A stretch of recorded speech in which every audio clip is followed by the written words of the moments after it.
Hello everyone. तो भाई कैसे हैं आप लोग? बहुत बहुत स्वागत है क्लास नंबर 21 में। ये ऑब्जेक्ट ओरिएंटेड प्रोग्रामिंग वाला जो अपना क्लास था पुराना, उसका ये पार्ट 2 है, जिसमें जो भी अपनी बची हुई चीज़ें थी वो अपने को क्लियर करना है। और कोड वाइज पाइथन में ऑब्जेक्ट ओरिएंटेड प्रोग्रामिंग कैसे होती है बिल्कुल क्रिस्टल क्लियर समझ लेना है। सारा डाउट रहना ही नहीं चाहिए, ठीक है? बिल्कुल A to Z समझ जाना चाहिए। जी सर, कोई दिक्कत नहीं है। कोई कमेंट आए, सॉरी कोई डाउट आए तो कमेंट सेक्शन में पूछ लेना, ठीक है? चलिए, अब सर क्या हुआ था कि पिछले बार हमने इंट्रो पढ़ लिया था कि क्या होती है basic object oriented programming, classes and objects क्या है, ब्लूप्रिंट फलाना ढिमका सा, आग लगा दी सर, साला हट। फिर क्या है सर, डेटा और फंक्शनलिटी भी हमने समझ ली थी कि डेटा होता है, कुछ फंक्शनलिटी होता है सर। दो प्रकार की होती है, कौन कौन सी? सर क्लास की हो सकती है या फिर ऑब्जेक्ट की हो सकती है, दोनों चीज़ हैं, डेटा भी और फंक्शनलिटी भी। अब वो होती कैसे है वो भी हमने देख लिया था, बट कॉन्सेप्ट वाइज हैं। अभी अपन ने करके नहीं देखा है कुछ, तो साला करके देखेंगे आज, आग लगा देंगे, ठीक है सर? सर हमने मेजर कॉन्सेप्ट पढ़े थे कौन कौन से? एनकैप्सुलेशन, इनहेरिटेंस, पॉलीमॉर्फिज्म और एब्स्ट्रैक्शन, ठीक है? पॉलीमॉर्फिज्म बोलने में जो मज़ा है वो पॉलीमॉर्फिज्म बोलने में नहीं है, ठीक है? तो हमारे लिए पॉलीमॉर्फिज्म, ठीक है sir? Then writing the code वाले पार्ट से हमें चालू करना है, और ये फलां ढिमका चीज़ें जितनी भी है ये हमें देखते जाना है, ठीक है सर? ओके। तो अब अपन आगे बढ़ते हैं एक एक करके और समझते हैं कि ये सारी चीज़ें क्या क्या होती हैं, है ना? हम बात करेंगे क्लास बनाने से लेके और उसको रिलेट करते जाएंगे एक एक चीज़ों के साथ। तो आपको आखिरी तक ऐसे जाले साफ होंगे, मज़े आ जाएंगे आपको, ठीक है? चलो सर, सबसे पहला काम, पाइथन में क्लास बनाएं कैसे? बहुत सिंपल। क्लास कीवर्ड लिखें, उसका नाम लिखें, कॉलन लगाएं, ठीक है? इसके बाद में सर क्लास के वेरिएबल्स बनाएं कैसे? देखिए, क्लास का वेरिएबल बनाना है, यहाँ आपने ऐसा लिख दिया, ठीक है? This is a class variable. ये पिछली क्लास में भी अपन ने देखा था, ठीक है? इसको क्या बोलेंगे? इसको बोलेंगे क्लास वेरिएबल, ठीक है सर?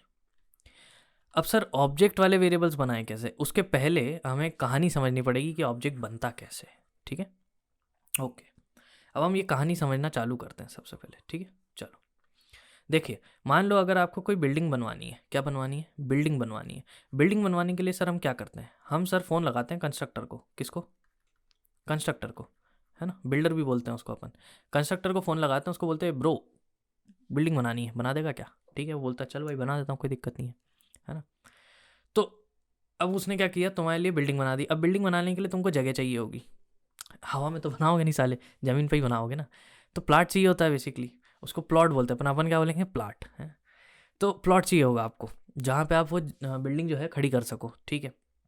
तो आपने क्या बोला कंस्ट्रक्टर को? आपने आवाज़ लगाई बस सबसे पहले कि यार भैया बिल्डिंग बना दे, क्या कर दे? बिल्डिंग बना दे। उन्होंने कहा ठीक है, ज़मीन दो। तो तुम किसके पास गए? रैम के पास गए। किसके पास गए? रैम के पास, है ना? कंप्यूटर के टर्म्स में बात कर रहे हैं अपन, ज़मीन मतलब मेमोरी, ठीक है? किसकी बात चल रही है? मेमोरी या स्पेस की, स्टोरेज स्पेस की, ठीक है? रैम के पास गए, उसमें हमें पता है ऑलरेडी, हमारे प्रोग्राम के पास में कुछ ना कुछ जगह होती है, ठीक है? अच्छा, इस जगह में हमने पढ़ा था जो भी ऑब्जेक्ट्स बनते हैं, ठीक है? जो भी ऑब्जेक्ट्स बनते हैं वो कौन से सेक्शन में जाते हैं? वो जाते हैं सर हीप वाले सेक्शन में। कहाँ जाते हैं? हीप वाले सेक्शन में सर, ठीक है? अच्छा, तो मतलब जो भी ऑब्जेक्ट बनेगा, है ना, जो भी आप क्लास का ऑब्जेक्ट बनाएंगे, ठीक है? बिल्डिंग मतलब क्लास का ऑब्जेक्ट मान लीजिए आप, ब्लूप्रिंट आपने दे ही दिया था उसको, ठीक है? तो वो कहाँ बनेगा? वो बनेगा सर हीप के ऊपर। तो ये वह जगह है जहाँ पे अपन अपनी बिल्डिंग खड़ी करने वाले हैं, है ना? तो हमें इतना तो समझ में आया सर कि जो भी हम ऑब्जेक्ट बनाने वाले हैं वो कौन बनाएगा? कंस्ट्रक्टर बनाएगा। कौन बनाएगा? कंस्ट्रक्टर बनाएगा। कंस्ट्रक्टर ऑब्जेक्ट बनाएगा, कहाँ बनाएगा सर? हीप के ऊपर। कहाँ बनाएगा सर? हीप के ऊपर, ओके। उसके बाद में ये कंस्ट्रक्टर है कौन? एक्चुअली प्रोग्रामिंग वाइज ही है कौन? ये और कुछ नहीं है, ये एक नॉर्मल सा फंक्शन है। क्या है? एक फंक्शन है। भाई देखो, आप जानते हैं बहुत अच्छे से यार, अब तो है क्या, 1.5 लाख बार बोल चुका हूँ मैं, प्रोग्रामिंग में अगर आपने कुछ फंक्शनलिटी परफॉर्म करनी है तो आप क्या बनाते हैं? आप फंक्शन बनाते हैं। तो कंस्ट्रक्शन इज़ अ फंक्शनलिटी ना, समझ रहे हो क्या? जो आपको बिल्डिंग बनानी, कंस्ट्रक्शन करनी है, दैट इज़ अ फंक्शनलिटी है। तो क्या बनाना पड़ेगा? तो यार फंक्शन बनाना पड़ेगा, ठीक है यार? सर तो कंस्ट्रक्टर कौन है? अरे साला फंक्शन है यार, क्या है उसमें? ठीक है, मान ली बात। कंस्ट्रक्टर कौन है? फंक्शन है, ओके। उसकी मदद से हम ऑब्जेक्ट बनाते हैं। वो ऑब्जेक्ट बनता कहाँ है? हीप के ऊपर, ओके सर। सर कंस्ट्रक्टर दिखता कैसे है वैसे? देखो बताते हैं। कंस्ट्रक्टर का नाम, हमेशा आपको एक चीज़ ध्यान रखनी है, जो क्लास का नाम है, क्या है हमारी क्लास का नाम? कार। तो हमारे कंस्ट्रक्टर फंक्शन का भी नाम क्या रहेगा? कार ही रहेगा, ठीक है? तो क्लास का नाम इस कंस्ट्रक्टर का नाम होता है, ठीक है? तो कंस्ट्रक्टर का नेम इज क्लास का नेम, ठीक है, या आप ऐसा बोल सकते हैं क्लास का जो नेम है वो कंस्ट्रक्टर का नेम है, तो इसको अपन उल्टा लिखते हैं, है ना, क्लास नेम इस कंस्ट्रक्टर नेम, ठीक है, जो भी क्लास का नाम है वो किसका नाम हो जाएगा, वो हमारे कंस्ट्रक्टर का नाम हो जाएगा। थोड़ा सा यार जम नहीं रहा था मेरे को, हाँ अब ठीक है साला। तो जो क्लास का नाम है वही हमारे कंस्ट्रक्टर का नाम होगा, तो ठीक है सर, ऐसा हमारा कंस्ट्रक्टर दिखेगा, है ना, क्योंकि यही नाम है। अब सर जब भी हम किसी फंक्शन को चलाना होता है तो हम क्या करते हैं, उसको कॉल करते हैं, करेक्ट, तो कॉल करने के लिए क्या करते हैं सर हम पैरेंथेसिस लगाते हैं, स्मॉल ब्रैकेट, तो सर कंस्ट्रक्टर भी तो एक फंक्शन है तो यही लगाएंगे, ठीक है। अच्छा, जब भी कोई फंक्शन चलता है तो कई बार ऐसा होता है कि वो हमें कुछ रिटर्न करके देता है, ये हम पढ़ चुके हैं, है ना। ज़रूरी नहीं है कि रिटर्न करे ही हर बार, लेकिन हो सकता है कि वो फंक्शन हमें कुछ ना कुछ रिटर्न करके दे, ठीक है सर।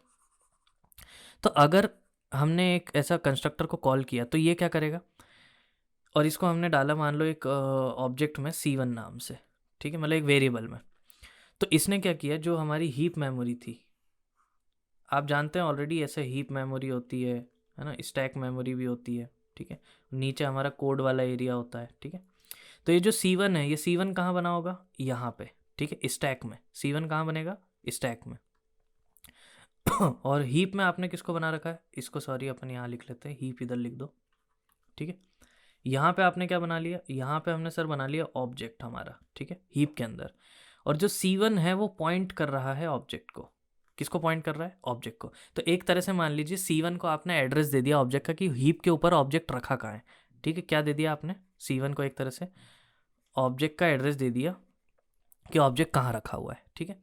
अब अगर आप, ये रियलिटी है, ये बिहाइंड द सीन्स है। अब अगर आप इसको सिंपल करके मानना चाहते हैं तो ये मान लीजिए कार, जो हमने फंक्शन कंस्ट्रक्टर को कॉल किया था, उसने एक ऑब्जेक्ट बनाया, कौन सा, C1 नाम से, ठीक है, इसने एक ऑब्जेक्ट बनाया C1 नाम से। ऐसा अभी के लिए आप मान लीजिए ताकि आपको सिंपली सब कुछ समझ में आ जाए, बट बिहाइंड द सीन्स आप जानते हैं क्या हो रहा है, वो ऑब्जेक्ट जो एक्चुअली है वो हीप पे कहीं और रखा हुआ है, C1 is simply pointing to that, मतलब C1 एक्चुअली एक, मान लीजिए आप एड्रेस कैरी कर रहा है ना।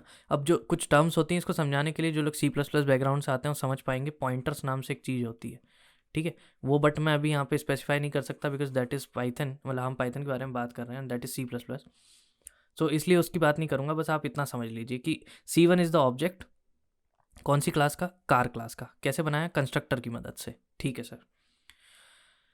अब सर ये जो कंस्ट्रक्टर है, आपने बोला सर एक फंक्शन है ना, और हमारी क्लास में तो कोई हमने फंक्शन बनाया ही नहीं है अभी तक, मान लो इसके अंदर हमने कुछ बनाया ही नहीं था, कुछ अगर नहीं लिखना होता तो हम क्या लिख देते हैं, पास, ठीक है, तो हमने इसके अंदर क्या लिख दिया, पास। हम इस कीवर्ड पे ऑलरेडी बात कर चुके हैं, जब हमें कुछ ना करना हो तो हम पास लिख देंगे, ठीक है सर।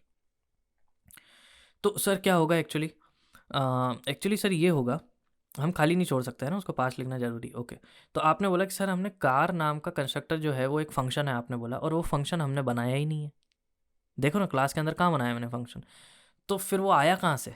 देखिए, जैसे ही आप एक क्लास बनाते हैं, पाइथन को अपने आप या किसी भी लैंग्वेज को अपने आप समझ में आ जाता है कि उसका एक कंस्ट्रक्टर होगा, ठीक है, वो खुद ही से बना लेती है, वो प्रोग्रामिंग लैंग्वेज खुद से ही बना लेती है, और इसे हम बोलते हैं डिफ़ॉल्ट कंस्ट्रक्टर। क्या बोलते हैं, डिफ़ॉल्ट कंस्ट्रक्टर, मतलब एक ऐसा कंस्ट्रक्टर जो डिफ़ॉल्ट में बन के मिलता है अपने को। इसका काम रहेगा बिल्कुल एक सिंपल सा प्योर सा ऑब्जेक्ट बना के दे देना, है ना। उसको अपन ने कुछ खास चीज़ें नहीं बताई कंस्ट्रक्टर को करने के लिए, उसको अपन ने मॉडिफाई भी नहीं किया, उसका सिर्फ काम है ऑब्जेक्ट क्रिएट करके दे देने का, ठीक है sir. So that is default constructor, हाँ जी। अब सर हमें इतनी पिक्चर समझ में आई है, आगे बढ़ते हैं। तो पहले अपन इसको मिटाते हैं, ये भी मिटा दो सब कुछ, है ना। चलो चलो चलो चलो आगे बढ़ो भैया, आगे बढ़ो, ले 5 के गुले, ओके, ये गया सब बाहर में, ठीक है। हाँ, तो हमने क्या किया सर, हमने कंस्ट्रक्टर की मदद से ऑब्जेक्ट क्रिएट किया, ठीक है, इतनी बात समझ में आई, हाँ जी सर। अब मान लीजिए कि आप इसको चेंज करना चाहते हैं, ठीक है, या फिर चलिए चेंज करने पे अपन बाद में आते हैं, कंस्ट्रक्टर को चेंज करने पे। अभी अपन सबसे पहले ऑब्जेक्ट वाला किस्सा समझते हैं पहले पूरा, है ना, ओके। अब जैसे ही सबसे पहले आपका ऑब्जेक्ट बना, ये मान लो हमारी क्लास थी, ये क्या थी, हमारी क्लास थी सर, थोड़ा पेन हल्का सा बारीक करता हूँ, हाँ। तो सर ये हमारी क्लास थी, इसके अंदर हमने क्या किया, इसके अंदर हमारे पास में कुछ कंस्ट्रक्टर होगा जो डिफ़ॉल्ट बना हुआ है, हमें नहीं दिख रहा है वो, ठीक है। अब सर हमने पहले पढ़ा था कि जो क्लास के वेरिएबल्स होते हैं उनको तो हम नॉर्मली ऐसे ही बना लेते हैं, ठीक है, जैसे इस टाइप से बना लिया हमने। पर हम ऑब्जेक्ट के वेरिएबल्स कैसे बनाएंगे सर, ये थोड़ा सा आप हमें बता दीजिए। देखिए, पहली बात इतना ध्यान रखिए, क्लास की मेथड्स के अंदर, मतलब क्लास के जो फंक्शंस हैं बेसिकली, उनके अंदर अगर आपने कोई वेरिएबल बनाया, ठीक है, और स्पेसिफाई किया कि ये वेरिएबल इस पर्टिकुलर इंस्टेंस के लिए काम करेगा, वो कैसे करते हैं वो मैं करके दिखा रहा हूँ अभी, ठीक है। तो उस वेरिएबल को हम क्या बोलेंगे, ऑब्जेक्ट का वेरिएबल बोलेंगे। क्या बोलेंगे, ऑब्जेक्ट का वेरिएबल बोलेंगे। इस पूरी बात का मतलब क्या था सर, देखिए ध्यान से सुनिए। सबसे पहले पाइथन कहती है कि मुझे कैसे पता चलेगा कि तुम कौन से ऑब्जेक्ट की मदद से मेथड्स को कॉल कर रहे हो। मतलब क्या है इस बात का, देखिए ब्लूप्रिंट तो आप एक ही बार लिखते हैं, है ना, ये आपने ब्लूप्रिंट लिख दिया। अब मान लीजिए आपने दो ऑब्जेक्ट बनाए, एक C1 एक C2, ठीक है, ये कार नाम की क्लास थी हमारी। अब ये C1 और C2 अपने अपने फंक्शंस को कॉल कर रहे हैं, करेक्ट, लेकिन कोड तो एक ही बार लिखा हुआ है ना। माना मेमोरी में वो दोनों अलग अलग चीज़ें हैं, पर कोड तो एक ही बार लिखा हुआ है। तो कोड के रूप में आप इस चीज़ को कैसे दर्शाओगे कि जब C1 कॉल करेगा तो मैं ऐसा कर लूँगा, जब C2 कॉल कर लेगा तो मैं ऐसा कर लूँगा, मतलब अपने अपने ऑब्जेक्ट के लिए हम काम करेंगे। तो पाइथन ने यहाँ पर एक सेल्फ रेफरेंशियल कीवर्ड इंट्रोड्यूस किया, उसको इन्होंने नाम दिया सेल्फ। क्या नाम दिया, सेल्फ, ठीक है। Now what is this self, चलिए समझते हैं। ये एक बहुत इंपॉर्टेंट चीज़ है पाइथन की, जिसको समझे बिना आपको पल्ले नहीं पड़ेगा, ठीक है, कुछ भी। पाइथन ने बोला अगर तुमको ऑब्जेक्ट का वेरिएबल बनाना है, कौन सा, ऑब्जेक्ट वाला वेरिएबल बनाना है। क्लास वाला वेरिएबल तो नॉर्मली ऐसे तुम बना लोगे, क्लास के अंदर जो भी ऐसे नॉर्मली लिखा है दैट इज़ क्लास का वेरिएबल। बट अगर तुमको ऑब्जेक्ट का वेरिएबल बनाना है जो हर ऑब्जेक्ट के लिए अलग अलग हो, तो तुम क्या करोगे, ऐसे लिखोगे self dot X, self dot Y. क्या लिखोगे, self dot X and self dot Y, ठीक है। अच्छा, तो सर इससे होगा क्या, इससे ये होगा कि जब मान लीजिए आपने लिखा C1 डॉट एक्स और C2 डॉट एक्स, ऐसे करके आप मान लो इनको प्रिंट करने की कोशिश कर रहे हो, ठीक है, ऐसे प्रिंट करने की कोशिश कर रहे हो, तो जैसे ही आप C1 डॉट एक्स लिखेंगे, पाइथन समझ जाएगी कि ये जो C1 है ये जाएगा सेल्फ के पास में, एक टाइप से, ऐसा आप समझ लीजिए इसको ध्यान में रखने के लिए। और यहाँ पे क्या रिप्लेस हो जाएगा, यहाँ पे आ जाएगा C1 डॉट एक्स, ठीक है। तो कौन सा मतलब कौन सा वाला एक्स एक्सेस हो जाएगा, C1 वाला, ठीक है। सिमिलरली अगर आप C2 से कॉल करते, ठीक है, C2 डॉट वाई लिखा है मान लो यहाँ पे, तो सेल्फ में क्या चला जाता, C2 चला जाता, और उससे उसको क्या पता चलता प्रोग्राम को हमारे कि हम कौन सा वाला वाई एक्सेस करना चाह रहे हैं, C2 वाला वाई एक्सेस करना चाह रहे हैं। अच्छा सर, अभी भी सर थोड़ा बहुत क्लियर नहीं है, ठीक है, कोई प्रॉब्लम नहीं है, हो जाएगा धीरे धीरे सब क्लियर। सबसे पहले अपन देखते हैं थोड़ा सा कंस्ट्रक्टर को, है ना, कंस्ट्रक्टर पे चलते हैं अपन घूम फिर के, वहाँ से आपको बेहतर क्लियर होगा, ठीक है सर। ये सब मिटा देते हैं। अब अभी तक जो भी हम क्लास का वेरिएबल बना रहे थे उसको हम कुछ इस टाइप से बना रहे थे, है ना, ये हमने बना लिया था, ये हमने बना लिया था, ठीक है, ऐसा हमने बनाया था। अब मान लीजिए मैं बोलता हूँ कि हम कंस्ट्रक्टर को थोड़ा सा चेंज करेंगे। पहले कंस्ट्रक्टर क्या कर रहा था, बस एक ऑब्जेक्ट बनाने का काम कर रहा था, अब हम उसको थोड़ा सा और एक्स्ट्रा काम भी देंगे, ठीक है। चलिए, कंस्ट्रक्टर बनाना है अगर हमारा वाला, है ना, पहले से तो एक बना हुआ है डिफ़ॉल्ट, पर हमको हमारा वाला चाहिए, तो है तो फंक्शन ही, कैसे लिखेंगे, डेफिनेशन तो देनी पड़ेगी ना उसकी। अच्छा, अब सबसे पहले यहाँ पे आप एक ध्यान रखें, पाइथन बोलती है कि डेफिनेशन देते टाइम हमारे कंस्ट्रक्टर का नाम आप इस तरह से रखेंगे, डेफ अंडरस्कोर अंडरस्कोर INIT, मतलब इनिशलाइजर फंक्शन भी बोला जा सकता है इसको, एंड देन फिर सेल्फ, क्या देंगे इसको अपन, सेल्फ। अच्छा सर ये सेल्फ क्या है समझते हैं अभी, ठीक है। इसको क्या दे दिया अपन ने, def underscore underscore INIT underscore underscore self, ठीक है। अच्छा, अब देखिए जब भी मैं एक ऑब्जेक्ट क्रिएट करता हूँ C1 नाम से, ठीक है, कार क्लास का, एंड देन C2 नाम से अगेन कार क्लास का, ठीक है। तो अब क्या होगा कि जब मैंने इस टाइप से इसको क्रिएट किया, ठीक है, किसको, अपने ऑब्जेक्ट को क्रिएट किया C1 एंड C2 को, तो पहले बिल्कुल नॉर्मल ऑब्जेक्ट बन रहा था, मैं उसको कुछ स्पेसिफाई नहीं कर पा रहा था, ठीक है। अब मैं कुछ ना कुछ स्पेसिफाई करना चालू करूँगा, ठीक है। तो मैं कंस्ट्रक्टर की बॉडी के अंदर, फंक्शन की बॉडी के अंदर सबसे पहले लिखता हूँ सेल्फ डॉट एक्स, क्या लिखा मैंने, सेल्फ डॉट, या फिर नेम लिख लेते हैं अपन, क्या लिख लेते हैं, सेल्फ डॉट नेम। मतलब जो ऑब्जेक्ट मुझे अभी कॉल कर रहा है उसका नाम, ठीक है। सेल्फ मतलब क्या है, जो मुझे अभी कॉल कर रहा है, इसको आप ऐसे याद रख लो, जो मुझे अभी कॉल कर रहा है, ठीक है।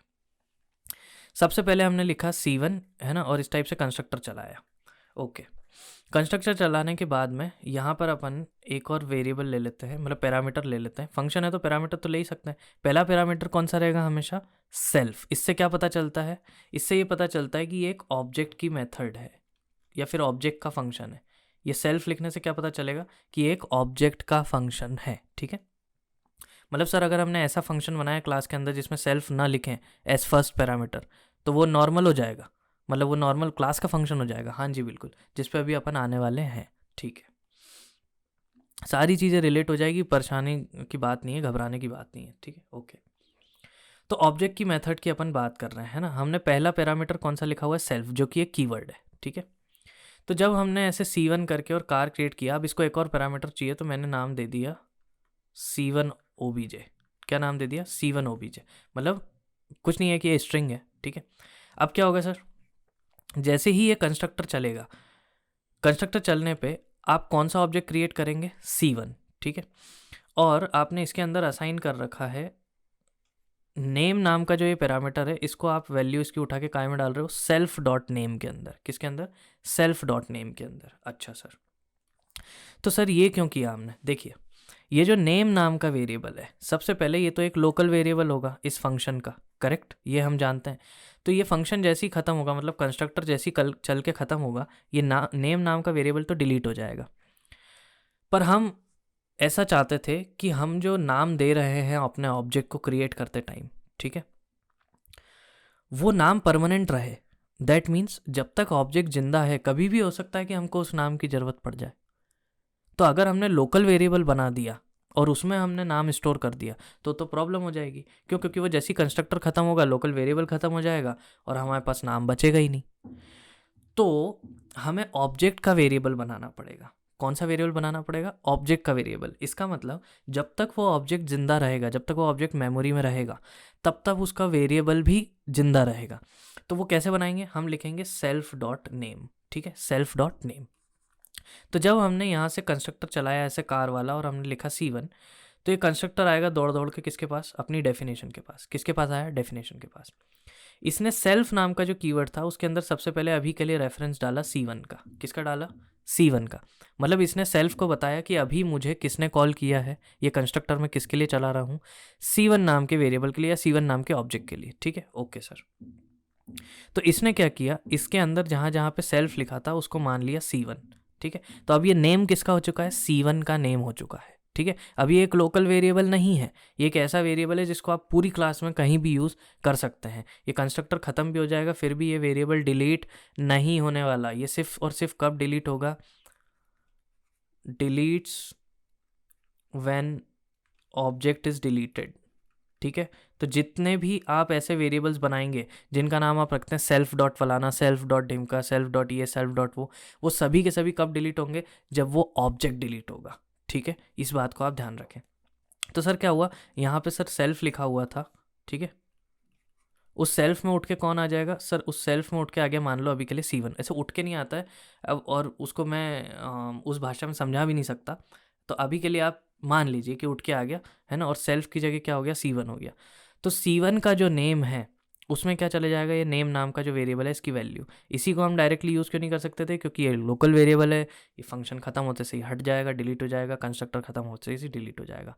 और हमको नाम परमानेंटली स्टोर करके रखना था, जब तक ऑब्जेक्ट जिंदा रहे, हम चाहते हैं उसका नाम भी जिंदा रहे। तो एक ऑब्जेक्ट का ही वेरिएबल बना लेते हैं C1 डॉट नेम नाम से, ठीक है, ओके। और फिर ये जो नेम नाम का वेरिएबल था, मतलब ये जो स्ट्रिंग थी ये पूरी की पूरी, ये स्ट्रिंग उठ के काय में आ जाएगी, ये तो हम सर जानते हैं नॉर्मली जैसे फंक्शंस कॉल होते हैं, तो ये नेम नाम के वेरिएबल में आ जाएगी। और वो नेम अपन ने किसको असाइन कर दिया, सेल्फ डॉट नेम को, ठीक है। सेल्फ डॉट नेम क्या है, क्या एक लोकल वेरिएबल है, नहीं। क्या क्लास का वेरिएबल है, नहीं। किसका वेरिएबल है सर, ये एक ऑब्जेक्ट का वेरिएबल है। कौन से ऑब्जेक्ट का वेरिएबल है, C1 ऑब्जेक्ट का वेरिएबल है। कौन से ऑब्जेक्ट का, C1 ऑब्जेक्ट का, ठीक है सर, समझ गए। अब क्या हुआ, मान लीजिए अब कंस्ट्रक्टर ख़त्म हो गया, ठीक है, मतलब कंस्ट्रक्टर का काम हो गया पूरा। तो एक अपने को ये सेल्फ डॉट नेम मिल चुका है ना। तो अगर मैं प्रोग्राम में आगे जाके और कहीं ऐसा करूँ, मतलब इन लाइंस के बाद में अगर मैं ऐसा करूँगा कहीं प्रिंट और डायरेक्ट अगर मैं नेम लिख दूंगा तो क्या चल पाएगा? नहीं, उसको पता ही नहीं नेम नाम का वेरिएबल कौन सा है। उसको थोड़ी मालूम कि क्लास के अंदर एक कंस्ट्रक्टर है, उसमें तुमने एक लोकल वेरिएबल बना रखा है नेम, तो यहाँ तो एरर आ जाएगा, ठीक है। लेकिन अगर मैं लिखूंगा C1 डॉट नेम तो बिल्कुल मैं उसको एक्सेस कर पाऊंगा। क्यों? क्योंकि वो वेरिएबल डिलीट थोड़ी हुआ। कंस्ट्रक्टर तो जैसे ही यहाँ पर चल जाएगा, है ना। कंस्ट्रक्टर का क्या है? कंस्ट्रक्टर एक नॉर्मल फंक्शन है। जैसे ही उसकी लाइन्स ऑफ कोड एग्जीक्यूट हुई, क्या डली उसके अंदर? ये लाइन डली, बस एक लाइन एग्जीक्यूट होगी, कंस्ट्रक्टर खत्म। तो ये नेम वाला वेरिएबल भी खत्म। लेकिन सेल्फ डॉट नेम बच जाएगा, ठीक है। सेल्फ डॉट नेम क्या बताता है? जैसे ही आपने लिखा C1 डॉट नेम, तो अगर C1 डॉट नेम जैसे ही हम लिखेंगे तो हमने पहले ही जान लिया था कि C1 डॉट नेम नाम से एक वेरिएबल क्रिएट हुआ था मेमोरी में जब हमने कंस्ट्रक्टर कॉल किया था, और उसके अंदर हमने एक स्ट्रिंग डाली थी C1 ऑब्जेक्ट, ठीक है। तो स्ट्रिंग के ऊपर स्क्रीन के ऊपर क्या प्रिंट हो जाएगा? ये हमें क्या आउटपुट देगा? ये सर हमें आउटपुट में देगा C1 OBJ, ऐसा जो हमने स्ट्रिंग डाली थी बेसिकली वो, ठीक है जी सर, हम समझ गए। अच्छा सर, सिमिलरली अगर हम मान लो C2 और ऐसे नॉर्मल कॉल कर दें तो एरर आ जाएगा। क्यों सर? एरर इसलिए आएगा क्योंकि वो बोलेगा कि भैया मेरे पास ऐसी कोई डेफिनेशन है ही नहीं, तुमने जो कंस्ट्रक्टर बना रखा है, ठीक है, इसको अपन ने, मतलब ये डिफ़ॉल्ट कंस्ट्रक्टर नहीं रहा अब, इसको अपन बोलते हैं पैरामेट्राइज्ड कंस्ट्रक्टर या पैरामेट्रिक कंस्ट्रक्टर। क्या बोलते हैं इसको? पैरामेट्राइज्ड कंस्ट्रक्टर या पैरामेट्रिक कंस्ट्रक्टर। मतलब एक ऐसा कंस्ट्रक्टर जो कुछ पैरामीटर्स लेता हो, ठीक है। ओवर रिडन कंस्ट्रक्टर भी इसको बोलते हैं अपन। एक ऐसा कंस्ट्रक्टर जिसको हमने ओवरराइड कर दिया, उसमें कुछ ना कुछ चेंजेस कर दिए, ठीक है सर। ओके, तो क्या हुआ? C2 यहाँ पे अपन ने बनाया नाम से ऑब्जेक्ट, और हमने डायरेक्ट ऐसे कार को कॉल किया, मतलब कार के कंस्ट्रक्टर को कॉल किया, तो उसने एरर दे दिया कि यार ऐसी कोई डेफिनेशन तो है ही नहीं, कि डेफिनेशन में तो हमको चाहिए था एक पैरामीटर, तुमने दिया ही नहीं है, तो ऐसा तो मैच ही नहीं हो रहा। तो ठीक है, हमने बोला ठीक है हम दे देते हैं। तो हमने यहाँ पर एक दूसरा नाम दे दिया, C2 OBJ, एक स्ट्रिंग दे दी, ठीक है। आप बोलेंगे सर ये नेम वेम देना जरूरी है क्या? जरूरी कुछ नहीं, मैं आपको जस्ट समझा रहा हूँ, ठीक है। आप कंस्ट्रक्टर की अगर आपको मॉडिफाई करने की ज़रूरत नहीं हो तो नहीं भी करेंगे, वो मोस्ट ऑफ द टाइम हमें पड़ती है ज़रूरत, तो हम कर लेते हैं, ठीक है। कि हम चाहते हैं कंस्ट्रक्टर कब चलता है? जब ऑब्जेक्ट क्रिएट हो रहा हो, ठीक है। मतलब कंस्ट्रक्टर ही ऑब्जेक्ट को क्रिएट करता है, जैसे ही ऑब्जेक्ट क्रिएट हो गया कंस्ट्रक्टर खत्म हो जाएगा। So if there is anything, एक कुछ भी अगर ऐसा काम है जो आप ऑब्जेक्ट के बनते टाइम करना चाहते हैं, ठीक है, क्या लिखेंगे अपन? If there is any task that you want to do, that you want to do while creating an object, ठीक है, while creating an object, then you should put it, then you should put it inside constructor। कहाँ रखेंगे उसको अपन? Constructor के अंदर लिख देंगे, ठीक है। तो जैसे ही कंस्ट्रक्टर चलेगा, ऑब्जेक्ट बनाओगे आप, वैसे ही वो सारी लाइंस ऑफ कोड भी एग्जीक्यूट हो जाएंगी, ठीक है सर। ये हमें समझ में आ गया, अब इसको मिटा देते हैं। ओके, तो सर क्या होगा? पहला वाला तो ऑलरेडी बन चुका है, मेमोरी में कहीं जाके C1 डॉट नेम स्टोर हो गया है ना। और उसकी वैल्यू क्या है? बेसिकली उसकी वैल्यू होगी हमारी C1 ऑब्जेक्ट, ऐसा करके ये एक स्ट्रिंग होगी, ठीक है। अब क्या होगा जब हम इसको कॉल करेंगे, ठीक है, तो क्या होगा? सबसे पहले सर C2 जाएगा सेल्फ के पास, ठीक है। और ये जो चीज़ है, ये जो C2 वाली स्ट्रिंग है, C2 ऑब्जेक्ट वाली स्ट्रिंग, ये जाएगी नेम के पास में, ठीक है। जब ऐसा होगा तो यहाँ आ जाएगा C2, अरे यार, यहाँ आ जाएगा C2, यहाँ भी आ जाएगा C2। अब C2 का जो नाम है उसको आप क्या डाल रहे हैं? C2 OBJ। क्या डाल रहे हैं? C2 OBJ। तो मेमोरी पे एक अलग से वेरिएबल C2 वाला क्रिएट होगा, C2 डॉट नेम नाम से, ठीक है। नाम मतलब नेम ही है उसका, बट C2 डॉट नेम ऐसा अपन समझ रहे हैं उसको थोड़ा सा। देन उसमें क्या स्टोर रहेगा? C2 OBJ नाम की स्ट्रिंग, ठीक है।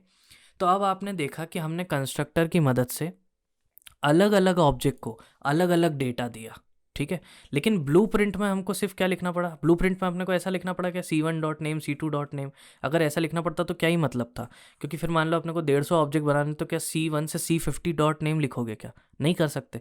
हमने सिंपली लिख दिया सेल्फ डॉट नेम। खुद से समझ जाएगा कि तुम कौन से की बात कर रहे हो। सेल्फ की जगह वो उसको रख देगा। तुम अगर C1 डॉट एक्स लिखोगे या C1 डॉट नेम लिखोगे तो वो सेल्फ की जगह C1 लिख देगा, तो C1 डॉट नेम हो गया। फिर तुमने C2 डॉट नेम किया तो सेल्फ की जगह C2 डॉट नेम कर देगा वो, ठीक है, ऐसा। अब आपको आई होप थोड़ा सा समझ में आएगा कि ये सेल्फ का काम क्या है ना। It's kind of a place holder. एक आपने जगह बना दी जिसमें आप अलग अलग ऑब्जेक्ट डाल सकते हो और उनके लिए वो पर्टिकुलर वेरिएबल्स काम कर रहे होंगे।